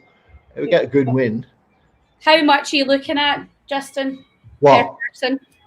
Oh no, we're going to get it sponsored. We're going to get sponsored. We're looking for a big sponsor. I was talking to my friend Andrew, who works for Man City now. I used to work for Martini Williams Formula One. I was on with my colleagues in Asia today. Jasper's got one of the biggest media groups in Asia, and he was working with a girl. We were on chatting with a girl who works for Twitch, a girl who works for a thing, and some guy was big in Bollywood. I'd never heard of him. And we should give a shout out for sponsorship. My mum was worried it was going to cost me a fortune. Like, we're going to get sponsored. We'll get the boat sponsored, we'll get everybody's thing sponsored. It might cost you a couple of quid. It'll be, it's not going to, I think Dave Cashley was talking about the cyclist. He wanted every cyclist to raise $2,500. The same way if you want to go and run a London Marathon for charity, You have to raise, New York Marathon, you have to raise so much money. And we've got a couple of good ideas. I mean, I came up with one. I always have some good ideas. And Dave came up with one. There's going to be like the route of the cycle. It's coming through your town and you'll organize some event, like the same as a village. If you're on the Tour de France, will organize an event. And again, if you're not on the route and you want to, we want to get the clinics involved. There's going to be like an ice bucket challenge. Yeah, they can donate a $5, you can cycle 5K, and patients to sponsor you a thing. So, anybody's got any other ideas of fundraising stuff? So it wasn't until last Friday, and my colleague Tommy was like, "God, if I knew you were going sailing, wouldn't have bought the bike." I didn't figure that out till last Friday, because I just thought I was going to be helping out in the background, doing a bit of promotion on the Facebook and through the society. Then it came up last Friday. It was like, sorry, I was going to say, I'm not cursing. Let's go sailing instead. We'll get there quicker. I think the record, we're not going for any records, though. I think it's like, I looked it up the other day, it's like 72 hours, 82 hours from Land's End, John O'Groat, so like less than 4 days. Fair wind, we'll do it in 6 days. The cycling is going to be 9 days. So we might pull into Carlingford, where I'm going to move to. Or I've never been up the coast of the west coast of Scotland. My friend Neil, who I did a lot of sailing with, that's where he spends all his time. Richie knows Neil. And hold on. There we go. Myra Thompson, I have a Forgotten Feet clinic in Glasgow. Can you send me a link? Anyway, get on the Forgotten Feet. DM me. Do you want to go sailing, Myra? A lot of people want to go. I think we're going to have to get 2 boats. I mean, it's just like gone nuts. We did that dance medicine talk a couple of weeks ago with Pat Ruddy. The video is going to come out soon. There's a group of dance medicine podiatrists in New Zealand who contacted us that we're looking to go. We have a couple of podiatrists in the States who are wanting to come over and cycle it. It's, I think they were aiming too low. They wanted 50 podiatrists in total, a couple of grand each, and that was it. I think I might have just made it a bit. We went global in Asia this morning.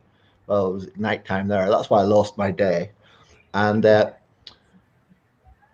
put it all out. They were all over LinkedIn. Jasper pays the extra bit of money, and we're only on Facebook and YouTube now. He's on Twitch and LinkedIn. And so I think if I paid an extra $30 a month, we would be on LinkedIn now. And LinkedIn is really good especially for more podiatry colleagues outside of the UK and Ireland. So, hi, Mike. Hi, Neil. Mara, I get a paddle boat. Haha, says Mara. Yeah, we're going to be a big boat sailing. How many people will the boat take?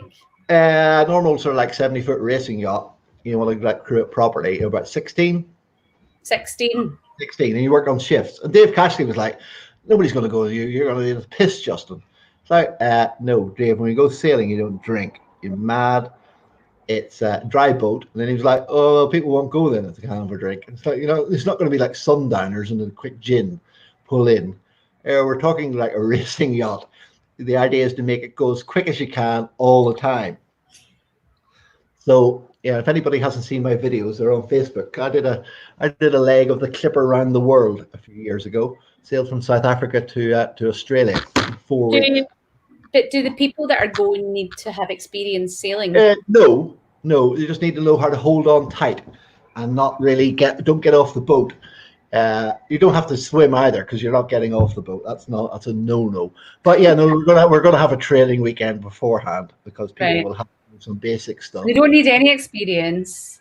Not sure the money yet, but it's possible funding. You'll be grand. You'll be fine. I'll be the skipper. No, we're getting a professional skipper, which is how I ended up speaking to ex-skipper Sean in Palma, which is how I ended up getting on a J boat. We're going in a few weeks. Might go in a month. Got 3 mates who are like, oh, we want to come. We want to come as well, because you can't get on them. Like, these things cost the cheap ones cost about 10 million. they are. Yeah. They only really let a professional crew on. So, I mean, I don't care. I even just have to walk on it and have a look down below. I don't care if I even go to sail it, but apparently we're going to get the sail one, which would just be absolutely phenomenal. And there's only 10 of them ever built. But anyway, why are we talking about boats? We're just talking about feet. Because forgotten feet is really... It's going to be epic. It's going to be huge. It's easy. It's got to, anybody wants to know. Forgotten Feet. They're about to update the website over the weekend, and we're going to have a dedicated page, and we're going to have a dedicated phone number and email so that. So, Justin, just reminds me, because we didn't really. I've obviously heard of Forgotten Feet, but it's not really something that's been brought to. I hadn't heard of it until about 6 weeks ago. Until I was talking. No, I have, because I've seen people doing stuff for Forgotten Feet. So. What is it? I know that Emily down in Cork, she does something with the Simon community down there, sort of like Irish sort of version. Well, it's not .com, it's .org. And there are certain things. I mean, I've done sort of like homeless sort of things. We did like a sock drive here on the. Where's that not good thing? We did the shoe and sock drive. We've done all that. Yeah, those sort of things. But I mean, it's been a bit ad hoc, and I hadn't heard of Forgotten Feet. Maybe saw it in the Podiatry journal, sometimes skipping through. There's not much in there, and well, they're always asking for people to contribute, but we're contributing now, and apparently I've been told I've been posting too much in NSK UK, like 3 posts in 2 weeks. You're posting too much. Anyway, I am. So Forgotten Feet, I never really heard of it until a few weeks ago. I was sort of aware of it, but so Dave Cashley's been driving it, Dave James, Debbie Monk, I think Belinda's on the thing, Belinda Longhurst. I mean, there's a few. I've just been, all I do is send Facebook messages to them, and I get sort of like say, yeah, you can do that, and then away we go. So I sent a Facebook message on Monday. It was like, I'm doing this race. That's okay. And then I contacted Clipper, who I'd sailed with, and they. So God knows what's going to happen. We'll get a sponsor. You don't need to know how to sail. You just need to know. You just need to have a trust in. Here we go. Hi, Emily. Emily does a rough sleep clinic down in Cork, down in West Cork and stuff. So yeah, boats. Yeah, no, don't worry. They do tip over a little bit. My worry is there's going to be not enough wind. That would be the main worry. If there's not enough wind, then the cyclists will have a bit of an advantage. So is there not any engine at all on these boats? Is it all just the sails? Well, there's an engine for putting in and out of port. But yeah, if you're in an official race and you turn on the engine, then you use the engine to aid you, you're done. That's it. Oh, okay. But engine, obviously if something happens and there's mass breaks, you take down the sails as you're coming into port and you use the engine. But no, engine's cheating. Wind. Turn around, head north. That's it. Make it go as fast as you can, and it'll be sail overnight. So there'll be 2 teams, two watches, and while one watch is sleeping, the other one are working. And then you go off and it rotates around. You just do that for, it's a bit of an endurance test as well. We did 4 weeks. That was a lot. Myra's saying she's got a night of foot care for the homeless at Loading House Mission. I don't know what that is. It must be a charity thing. Started a year ago, and it's been brilliant to help me out with supplies. Yeah. Great. So you just especially now. I mean, what I've noticed in where the place that I'm living now is in the centre of town. A lot of people off their nut walking around, talking to themselves and shouting and things more than normal. And it's like, I mean, everybody's been stressed in lockdown and everybody's gone a little bit like loopy-loo. But there's certainly a lot of mental health stuff. I mean, I was saying to somebody the other day, I was talking about the guys in Singapore this morning. The weather's been so fantastic over lockdown. Imagine it would have been like shit weather. How you couldn't get out. It would have been nuts. Well, I think that you're right in that. I think with lockdown, there's either going to be a lot of divorces or a lot of babies that are being born at the end of the year. It's either going to go that way. It's just like But yeah, so yeah, forgotten feet. I might need two boats. Simon Costa in Harley Street. Simon's a good friend of mine. He's coming on to talk biomechanics and all things feet in a few weeks. When I worked in London, Simon was already in Harley Street, and I never went to see him because he was like God. He was like embarrassed to go. Like Simon Sales, I met Simon a couple of years ago. Chatted sailing. Oh, who knew? Been to Harley Street a couple of times. Why's my screen gone dark? Your lighting's terrible. We're going to need to get you a ring light. Oh, right, yeah, I'll get a ring light. It took me 8 weeks to get out of my webcam on back order for 8 weeks. It was used to be looking down in the corner. Logitech one. Yes, Logitech C920S. Oh, well done. There we go. Nice. Yeah, and I was talking to the Spanish guys. I didn't just buy it for the first one I saw. Let's get back to a little bit more sort of foot related and business related stuff. And if Richie's still watching, he'll tell you I'm an absolute nightmare. We go away. We're going away. I'm going away with Richie for a weekend. We will go to rugby and we travel all around. He'll tell you the story of the Rugby World Cup. I would have had the restaurant picked out like 2 months before we go. Would have read the reviews, know what's on the wine list. I'm anal like that. And so we said to the Spanish guys, I didn't just buy this webcam. Went to 2 or 3 review sites and looked at it and found out what the best one was and did a review and stuff. In the same way as the Spanish guys were talking about TripAdvisor. TripAdvisor's review site, they just don't have one picture of the hotel. They've got 132 pictures. They got the front of the hotel, the inside, the lobby, the reception, the bar, even down to the soap in the dish and the potpourri and the bloody toilet. What does that say about you then? No. But what I'm saying is about TripAdvisor. Why does a hotel have that many photographs on it? It's because that's what people do, and they research it and the things. And that was the talk in Firefly, and that's what we talk that my friend Mark says. You just keep sounding like a stuck record. If you just think that patients appear in your practice in a puff of smoke, like we talked with Jerry Durham about, it doesn't happen. No. They review you. They look at you. They come and see you on Facebook. They look at your website. All right, Mark Woods, you finished service already, Chief? Yeah, it is 1:29. Mark and Connor Woods out in Carlingford. You ever want to? That's where we're going to go when we're beating the cyclists. Where I'm moving to next week, Carlingford, absolutely stunning place. Hi, Mark. Mark runs the Kingfisher in Carlingford, east coast of Ireland. Just never been to Ireland. I've never ever. On the boat. We're going to stop off in Carlingford. Probably stayed about 2 days, and we're still going to beat the cyclists up there. Well, if there's enough wind.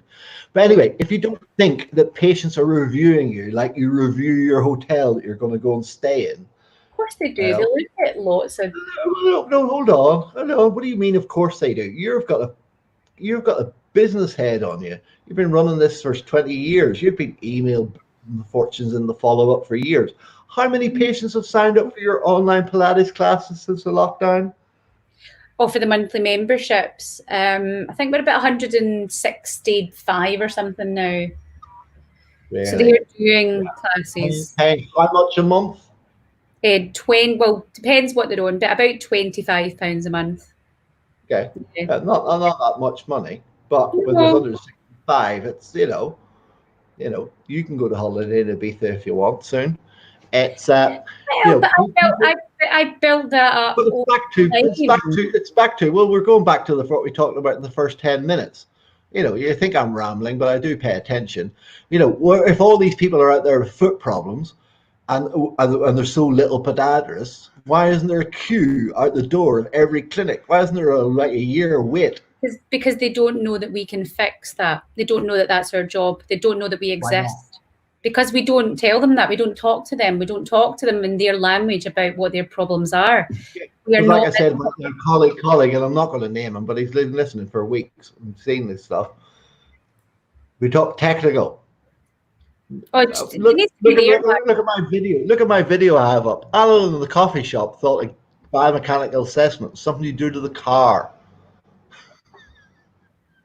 It's like that's all it sounds. I could pull up 5 websites now. We'll just put in like heel pain, Dublin. Pull up 5 podiatry websites, and they'll be exactly the same, generic. They all talk about themselves, talk about their equipment, talk about this. Patients don't give 2. But they don't. Things The problem is, Justin, is that it's only simple if you know, right? And it's well, not. maybe we're woke. Are we woke? No, we've just Excuse me. expanded our thought process beyond our field and looked at what other people are doing and realised that no matter what business you're in sales. It doesn't matter what you're doing, you're selling. Because if you can't sell, then you can't serve. Well, that's back to like, if that's back to like, we don't want to sell. Is that You have to sell. Everything you do is selling. Everything yeah, I mean, you do. when I talk about selling, and I talk about that making kids. If you got kids, and you make them make a choice of breakfast, that's a sale. Everything is. I'm saying, you don't say to the kids, like, what do you want for breakfast? Charlie, do you want cornflakes or do you want sugar puffs? I don't have sugar puffs anymore. Do you want toast or do you want eggs? Full of sugar. Sugar puffs are great. We got a box a couple of months ago and they've really shrunk down. They were like, I have a dictatorship. Reduced sugar, all that European. But anyway, you got to make a choice. You just don't go, what do you want for breakfast? Because that's like a half an hour decision. You want cornflakes or do you want Rice Krispies? I'll have Rice Krispies, please. That's it.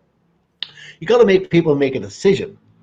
Yeah. But if it's like open-ended and stuff, it's too much choice. And I talked about all that before. There's too much choice if you got a pain in your foot. There's a doctor, there's a surgeon, there's a podiatrist, there's a lady down at the butcher says, there's tablets, there's insoles, there's doing nothing. And that's why people get confused. That's why somebody's sitting in front of you 4 years when they've got foot pain.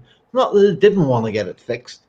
They didn't know the right questions to ask about how to get it fixed. It's just a whole psychological thing. Anyway. No, you're right. You are right. But I'm worried that I'm coming on and people are just tuning out because I'm still saying the same thing that I was saying at the start of lockdown.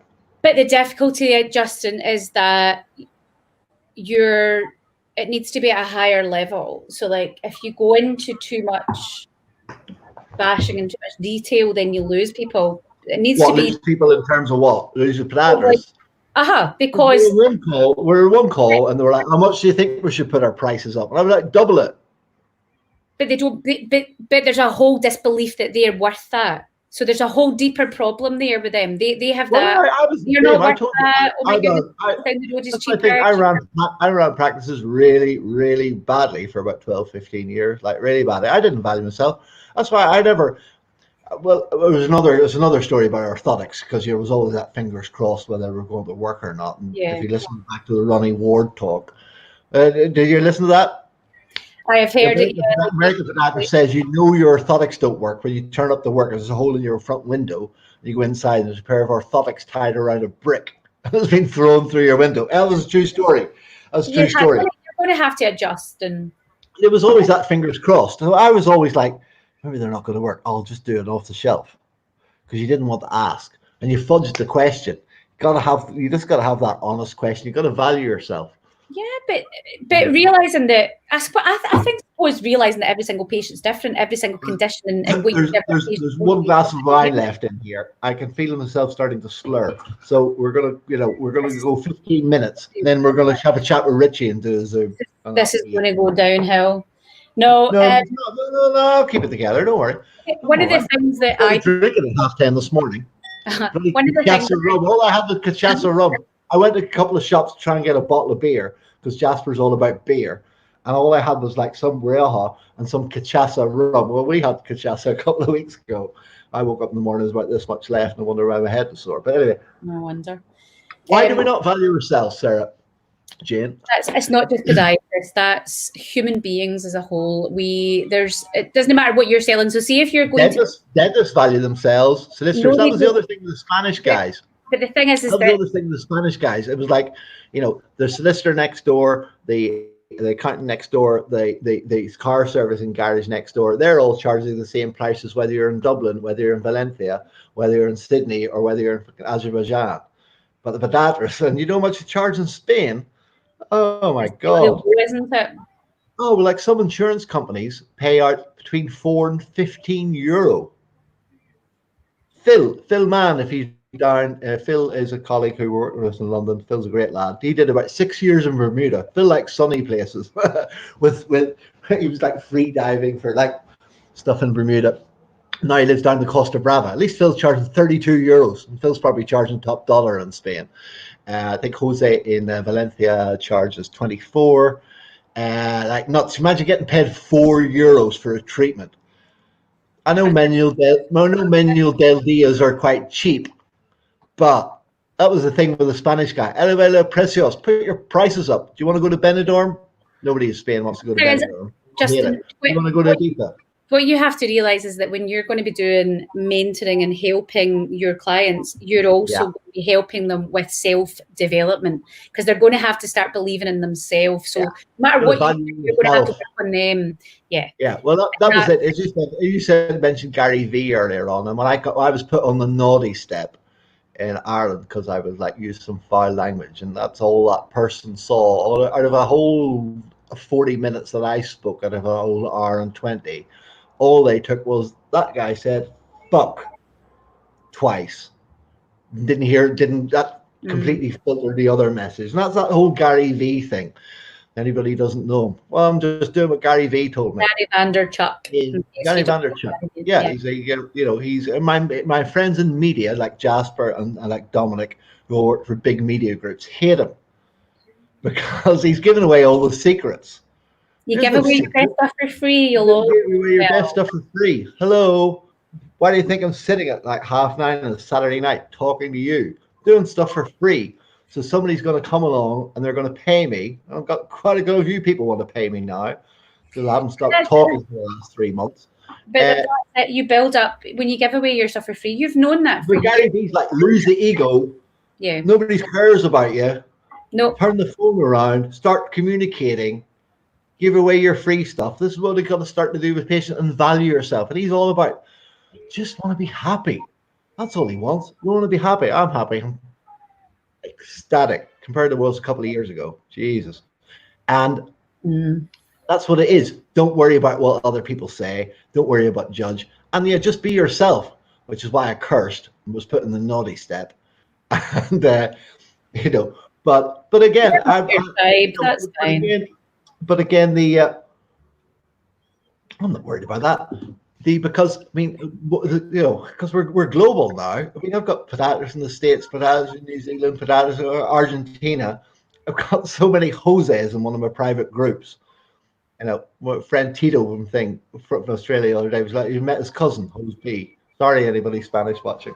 Because we've got about half a dozen people in Spain on at the moment. There's only 3 people watching, and they've stopped listening to us around. Am I right in saying that you sold your practice? Yeah, I managed to just luck out and sell my practices in last December. Hi, Tommy, that wants to go sailing instead of biking. Oh, you're stuck now on the bike, mate.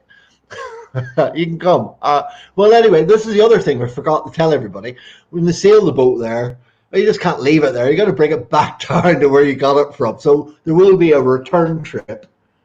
They're not like a bike we can just put in the back of the car once you get to John O'Groats and bugger off home. Got to sail the boat back. Can the skipper not do that? No. Yeah, well, you can do it on a fucking 3 or 4 crew. You're just cruising down. I mean, 3 or 4 people can sail. A big boat like that. Yeah, you need about 6 or 8. But like they're sailing property and do a watch system and stuff. You need about 16 or 18. We might have 2 of them. So anyway, back to where were we? Oh, you've lost me. Value themselves. Oh, that's no. I didn't value myself for a long, long time, especially in podiatry. That's why I didn't want to charge enough. Didn't think, ran things really badly. Never want to have that awkward conversation, because we all know, and that's what we were talking about earlier about plans and stuff, and we know what it's going to take to get that patient property better. But we just go, we'll see you in 2 weeks, and we'll see you in another 2 weeks. And I talked when I was training the guys who came to work with me, because they've all got good dental work. Do you want to go and see the dentist who's like, well, I'll do this and I might do that, and I'll see you in a couple of weeks, so we'll see how you're going. No, nobody ever has that dentist conversation anymore. It's like, oops, where's my thing not charged? Oh, I've unplugged it. Hold on. That's why the screen's gone dull. Plugged it out of the wall.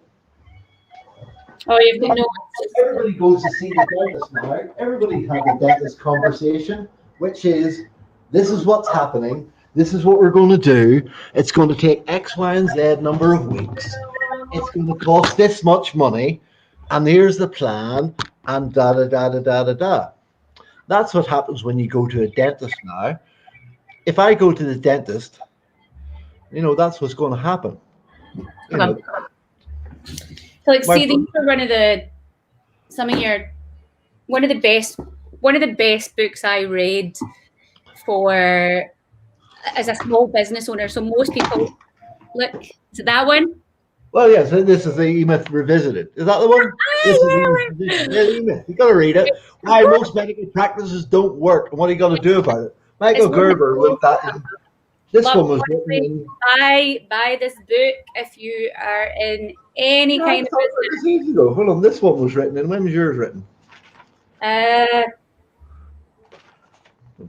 E-Myth. Mine was written. It's usually on the inside. Oh, yeah. Beside the ISBN number. Copyright 1995, but I think I'm getting old. My eyes are weak. I'm having to do all this sort of stuff now. 1995, but I don't know if that's when this was published. But yeah, 95 roundabout. But this has been around a long time. But as a business, from Harper this paperback edition, this was one 2004. Ah, okay. So I've got the same one as you. The same, yeah. Really good books. But this is a good place to start. And I think when you just start to think different and you read things like that, it'll just open your mind up. It will. And it'll start a process of thinking. And that's what you need. It's a journey that you're on. But like things like this is it. I mean, it's like, again, this is the sort of thing. I mean, I listened to all this stuff for like 10, 15 years before I figured out what was going on. Exactly, and and stuff. And it's a little bit that the colleague in Northern Ireland who's heard me speaking, and I'm worried that he's hasn't heard the message for over 3 years. It'll happen sometimes. It's like they say, you meet the person who the mentor or whoever that you need at the time. This is the same with patients. You got to meet them where they are. Ronnie was like that. You got to meet them where they are now. Ronnie was all about when you got a patient in, and they went blah blah blah blah blah blah blah. His first question was, "What can I do for you today?" Yeah. What do you Ronnie need? was the one who was like, you touch the skin, you touch the brain. Myra's just asking what the book is. It's the E-Myth Revisited. Michael Gerber. By Michael Gerber. Change your life. Okay. So it's called the E-Myth. Read honestly, if any business, it doesn't matter which business you're in, it's a really good, and it's why most small businesses don't work and what to do. Richie Hairskill. Richie, I'm going to be on the Zoom for a minute. I need a fag. Yeah. Last one I would say, but loads of people don't know what to write or what to do. And one of the great books that I read was by a guy called Marcus Sheridan. They Ask, You Answer. And it's basically about answering. So all those questions that your patients ask, write a blog on it, right? Do a Facebook Live on it. I don't know what to say. I don't know what to write about. I don't know. So all the questions, every single questions that your patient asks, I can't remember who's doing that. Who's that guy? Who's that guy down on the south coast? He's in England. He started doing that a couple of years ago. Just as soon as the patient turn his phone around and start videoing and just go, that last patient just asked me this, and the answer I give them was that, and you just use that as a blog. Yep, it's an easy. If you're struggling to find content and what to write about or talk about, that's it. Just one of my first and only before the lockdown came client that I had, because we only started this journey in February. She wanted to write another Achilles blog. I wasn't legally allowed at that time to get into the car, but if I had, I would have got down and slapped her. Okay, because I thought we'd had a communication and a chat and a bit of a thing about what we were going to be doing. Because, again, she wanted to talk technical at them. I said, well, is this talking technical? No. So the latest blog we got her to write is the 5 walks that you'd love to go on in South Dublin if you didn't have foot pain. That's the title of it. Yeah. And then all you do is talk about the 5 walks. You don't say anything more about foot pain. But at the bottom of the article, you put, if you have foot pain, you're worried you can't do these walks, What give you me a told ring. contact me. Stop talking tech. Okay. I think the email, before I started working with her, the previous blog she'd written was about Freibergs. Nobody knows what Guess that what? is. I mean, Guess what? The world does not need another Freiberg's blog. And nobody knows what it Doesn't is. need it. No, they don't know what it is. Foot mobilization is really good for fixing Freiberg's, I tell you. Because, and again, Freiberg's, it's a juvenile condition. It only comes, most of the patients I saw were pretty much late 40s, early 50s when their symptoms started to return again. Oh, really? Yeah, and all the colleagues had failed trying to fix them with orthotics. It's all midfoot stuff. And again, that was the thing. We were trained rear foot and forefoot. Second week qualified, I had a guy with cuboid pain, dorsolateral midfoot. I had no clue what to do with him because nobody had told me at college. I'd done 3 years of training. If he had a forefoot pain or a heel pain, I would have been able to fix him. Dorsolateral midfoot pain, hadn't a clue. It's all midfoot. We'll get to that when we do the biomechanics training in October. And we're not going to do it like other courses. There's going to be like a huge amount of pre-course stuff. Again, So some learning before. But also to get rid of that nobody implements it. There's going to be a lot of follow-up on how to implement it in. I always wanted to go on a course that I could do something on a Monday. I did a course in London. I think, again, biomechanics summer school. Ray Anthony, if you're watching, Ray, scared him off. He's in the Cayman Islands. You don't know who he is. I lived in a golden age. Now, through the 90s, all this good research, Kevin Kirby's paper was ages before. Dannenberg, Kevin Kirby, Bolson, Muller, Heiger, Logier, read that paper? Yeah. Well, yeah. Yeah. Logier, Heiger, propulsion. Huh? Yeah, Logier, Heiger, propulsion. Ray Anthony put all these guys in places. I saw them all. The guy who told me about the brick through the window. That's where I saw Tom Novella. 1999, biomechanics summer school. You haven't seen the ballet talk. He was clinical gold.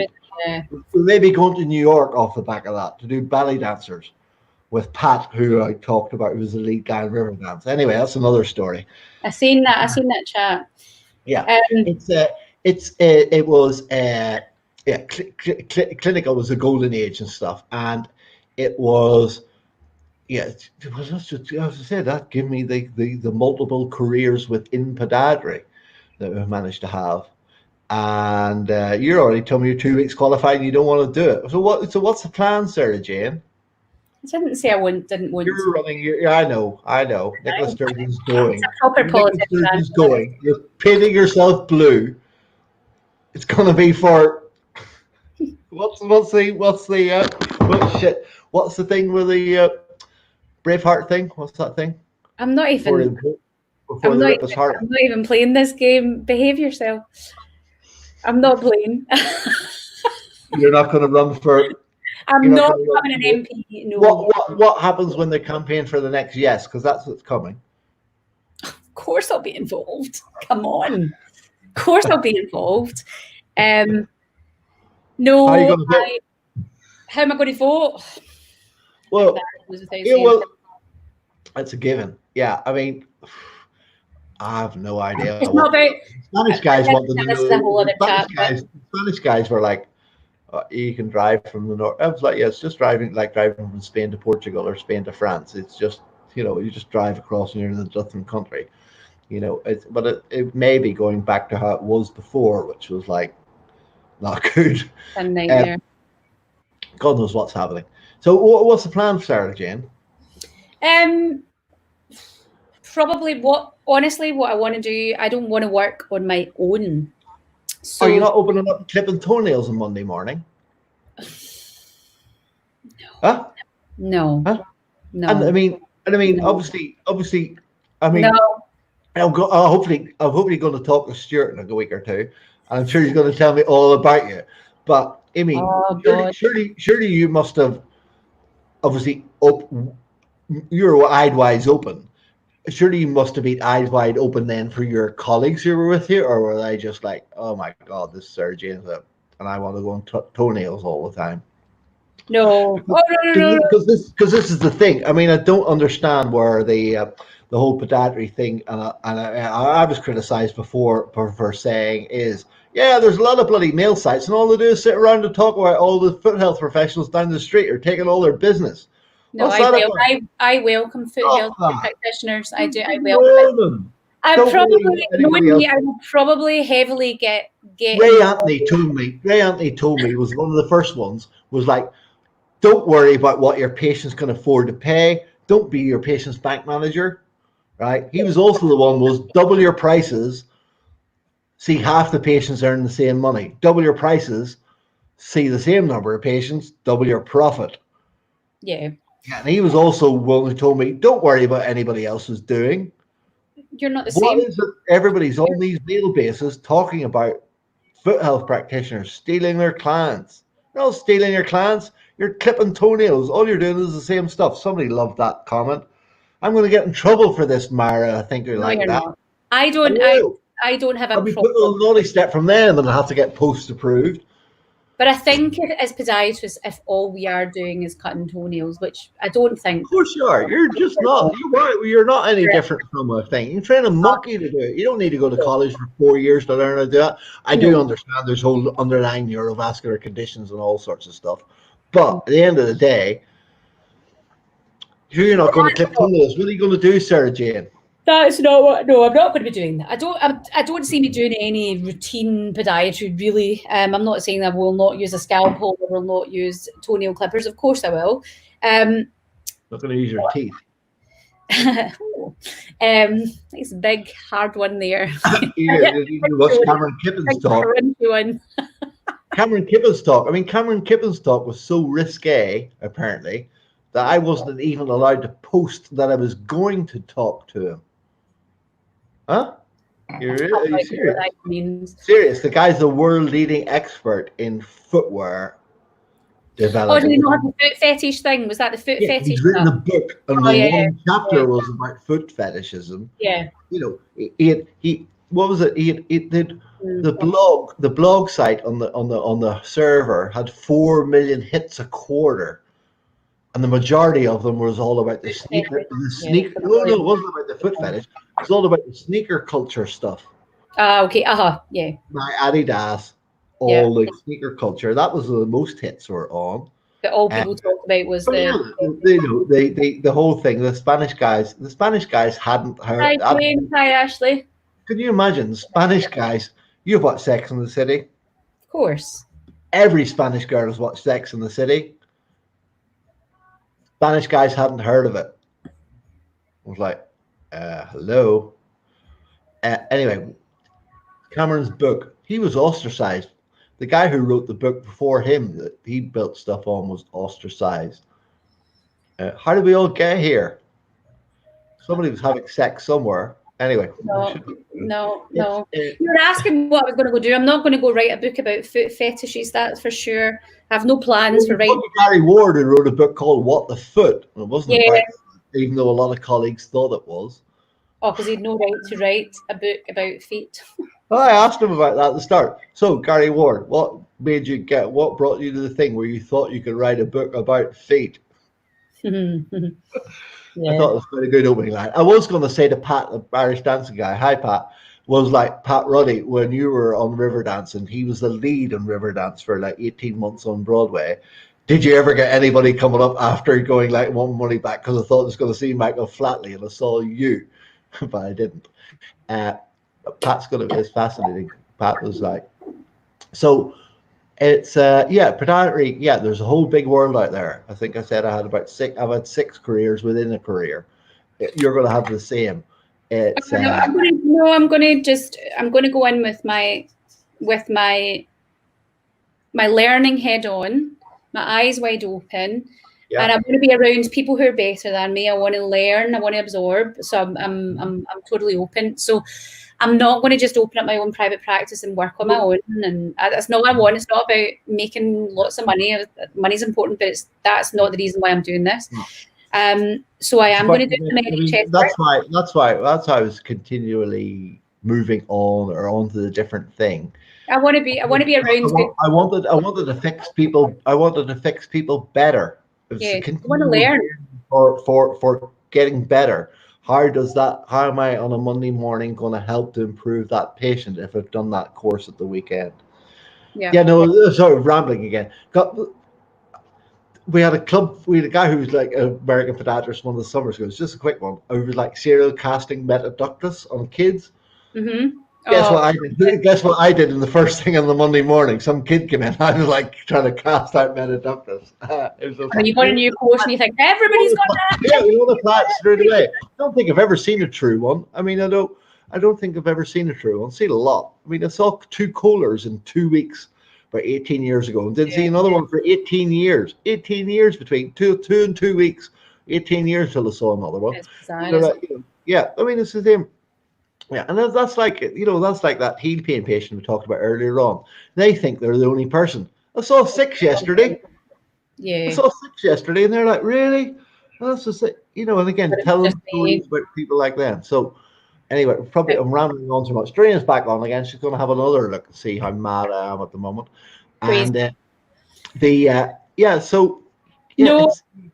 gives you a great career, but if you're sitting on male bases, worrying about what the local unqualified person's doing down the road and undercutting you, come on.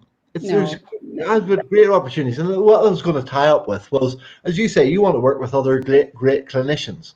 Yep. I've been lucky enough to be work with fantastic clinicians. I've never had an original idea in my life.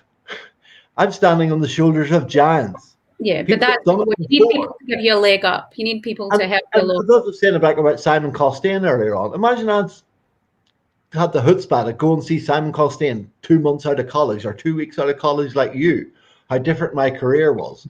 I thought he was up there in a pedestal. He's a lovely fella. I'm a lovely fella. Anybody, Trevor Pryor, anybody, try Tyson Franklin, anybody wants to think, just DM them, give it a message.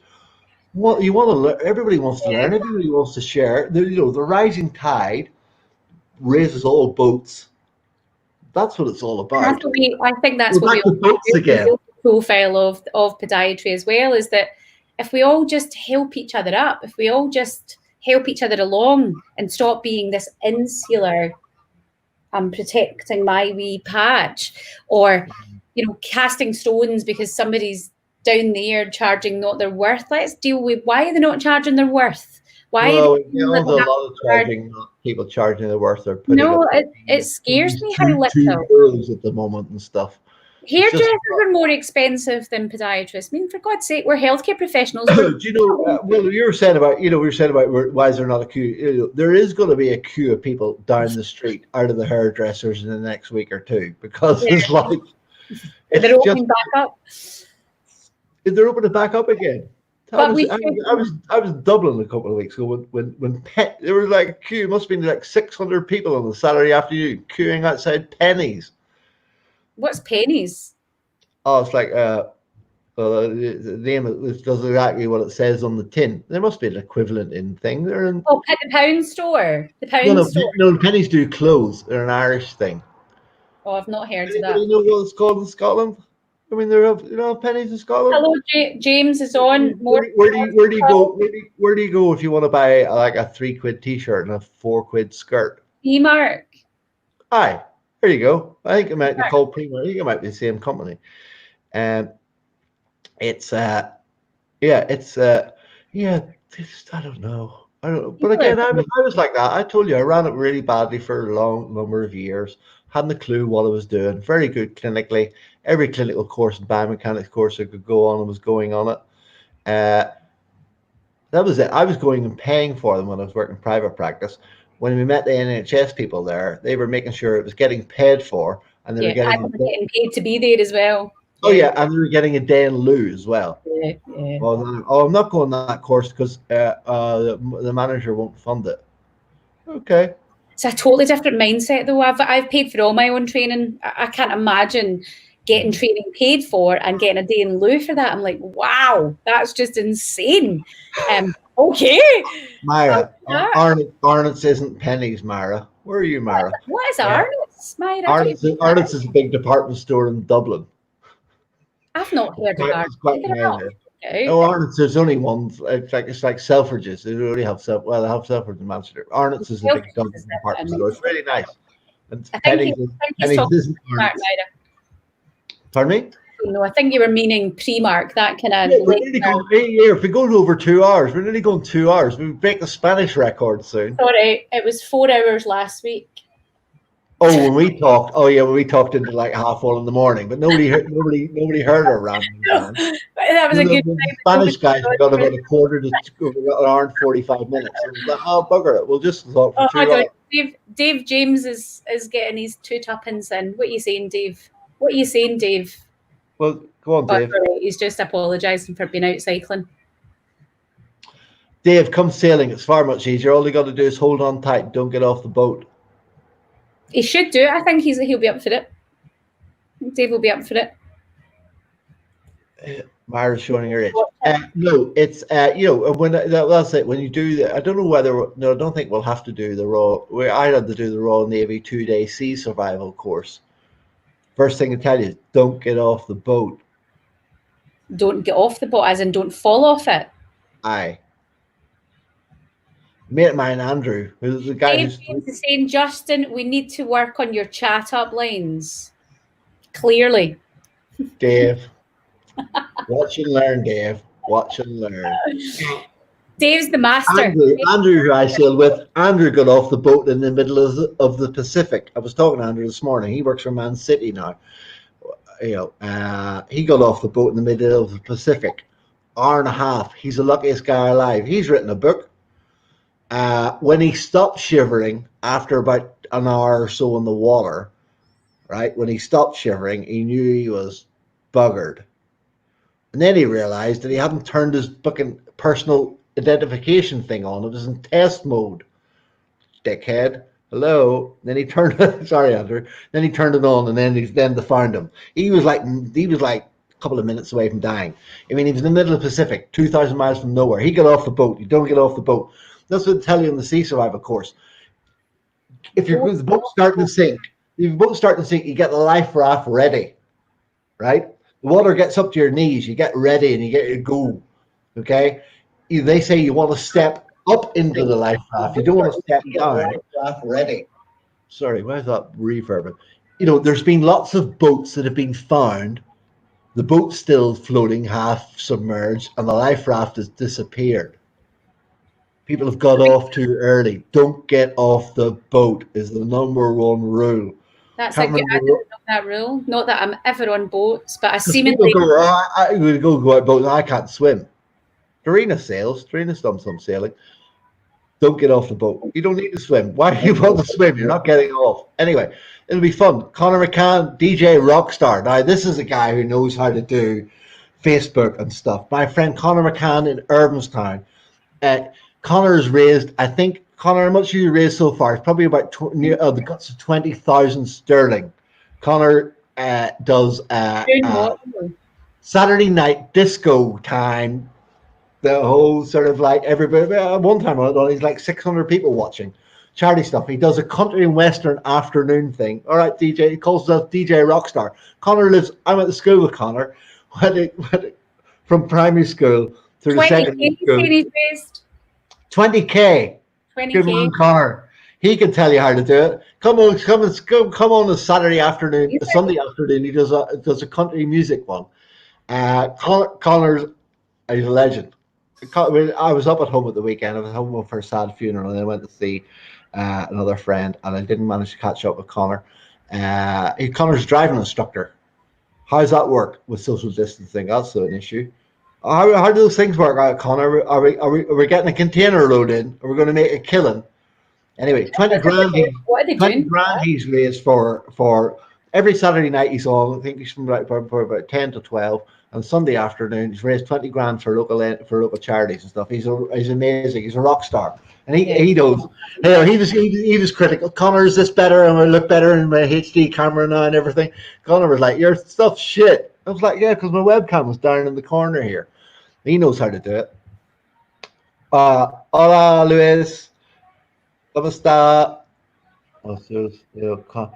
Hopper's Space Cafe is on the way. Okay, well, we'll see about that. So, What is Hopper Space Cafe? oh, that's a long story. Um, we're coming up to 2 hours. I reckon we'll do our 2 hours, 5 minutes, and then we'll go because that'll be No, the right. we'll wrap up. Let's wrap up. Well, then, but again, I mean, as soon as we go off, I'll break out the cachaça. I mean, where's your? So anyway, I wanted to ask you at the start because you've got that on your Facebook page. The most, what did you say? The most understanding husband in the world. So you had two kids. You were running the Yes campaign for Scotland. You decided to do podiatry. You had another kid. I want to meet him. Get him on. When we're off this, I want to get him on. I want to meet this guy. You can go look after the kids, and I'm going to have a drink with him because he needs a drink. He's a scientist. He does not do camera work. He's like rock star. Sorry, my friend Lewis, my friend Connor McCann, who's on the feed. He's a rock star GJ. He's not a pod star. He's a driving instructor. He's a pod star, rock star. He's not a porn star. He's a rock star. But he's not a pod star. Sarah Jane's going to be a pod star because I'll tell you what. This is why you're coming on here. If Glasgow, California are churning out podiatrists like you, the future for podiatry is very, very bright. I don't think a lot of other colleges. Again, I want to be proved wrong. Tell me I'm wrong. I'll actually be proved wrong. I think when you look at you go look after the kids. Get your husband on. I want to find this guy who's like puts up with you. He's out doing something for me. There's a surprise. He's working his way through the list. Well, I film live from here on a Saturday morning for my clients. So you go live? Do you go live on Facebook? Not Facebook, no. They pay for it, so I make them. Okay, yeah. So, you've got for the 120 odd people you've got signed up. Yeah, so Kajabi. And what have you got other courses that you've got? So anyway, we usually finish off, which is like Sarah Jane. So it's been great talking to you. Tell us about a little bit more how people can find you, more about you, Sarah Jane. So there you go. So Sarah Jane Walls. You can friend me on Facebook if you want. My Instagram is just at SG Walls.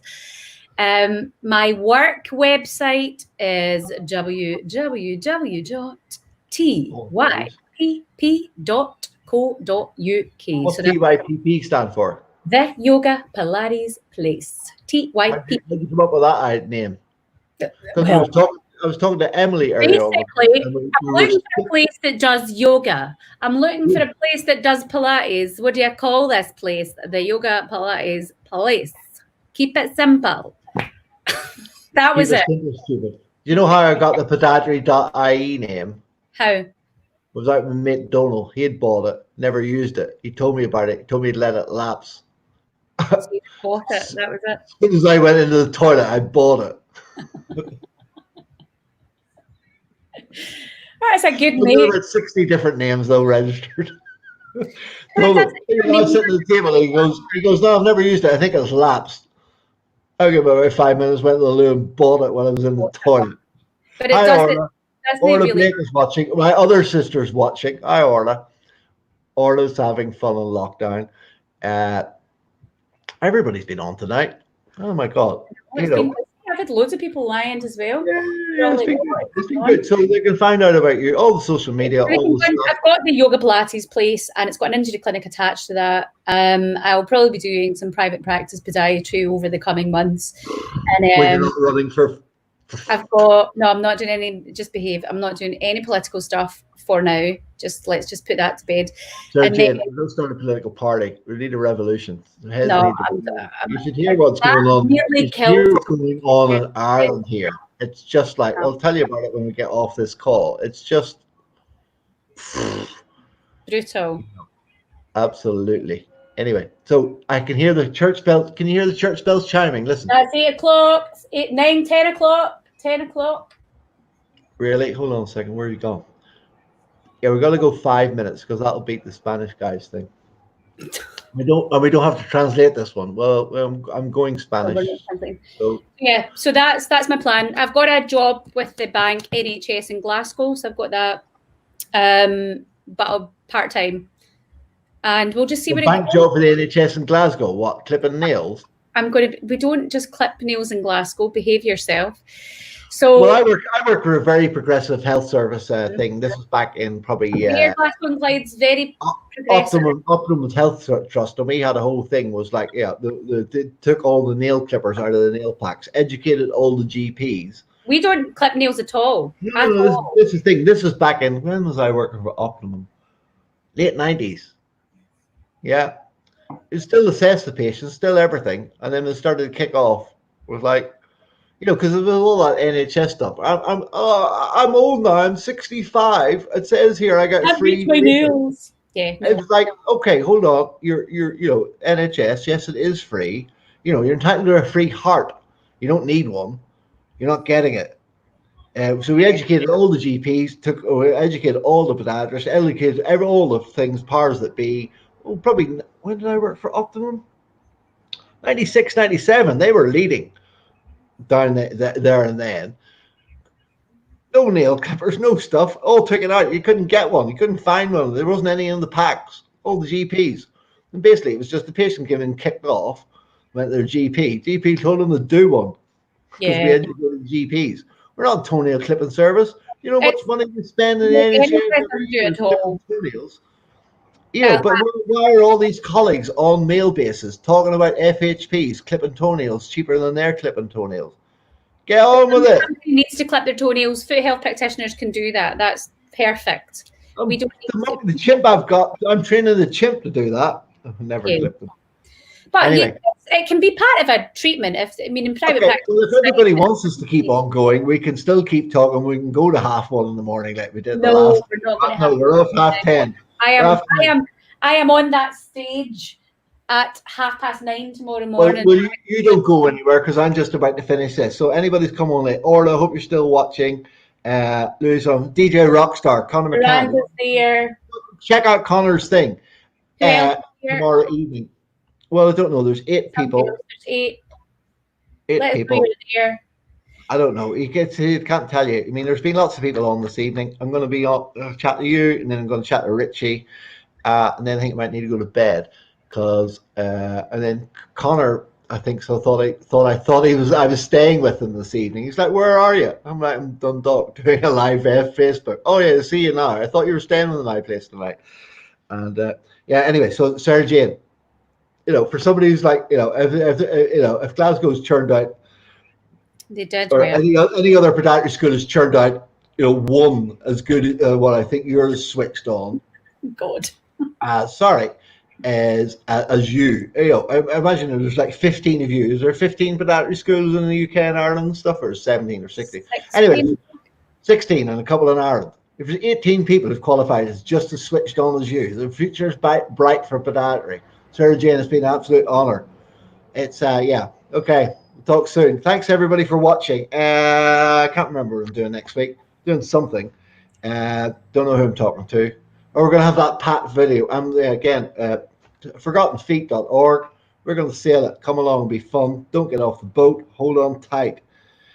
Far easier than cycling. Oh yeah, let's take a screenshot. Of course I do. Keep forgetting to do that. And my Dropbox is a pain in the. Don't do it. Do it. Anyway, I'll take a picture now. So, are you on Instagram? Yeah. I'm over every plan. I'm on TikTok and everything. TikTok. Is that you with the glasses? That's the one. I'm not dancing, but we're doing other things. I got 14,000 people watch me eat a chicken wing.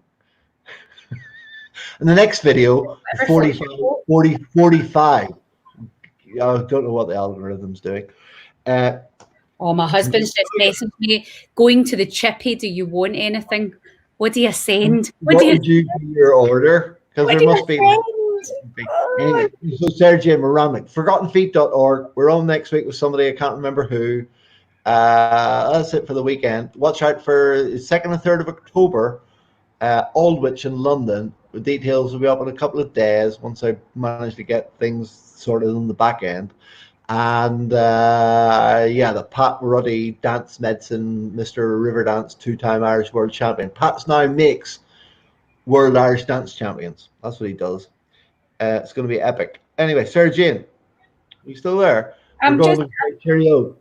Okay, cheerio, everybody. Bye. Bye. Thanks. Hold on. Just give it a second. Go.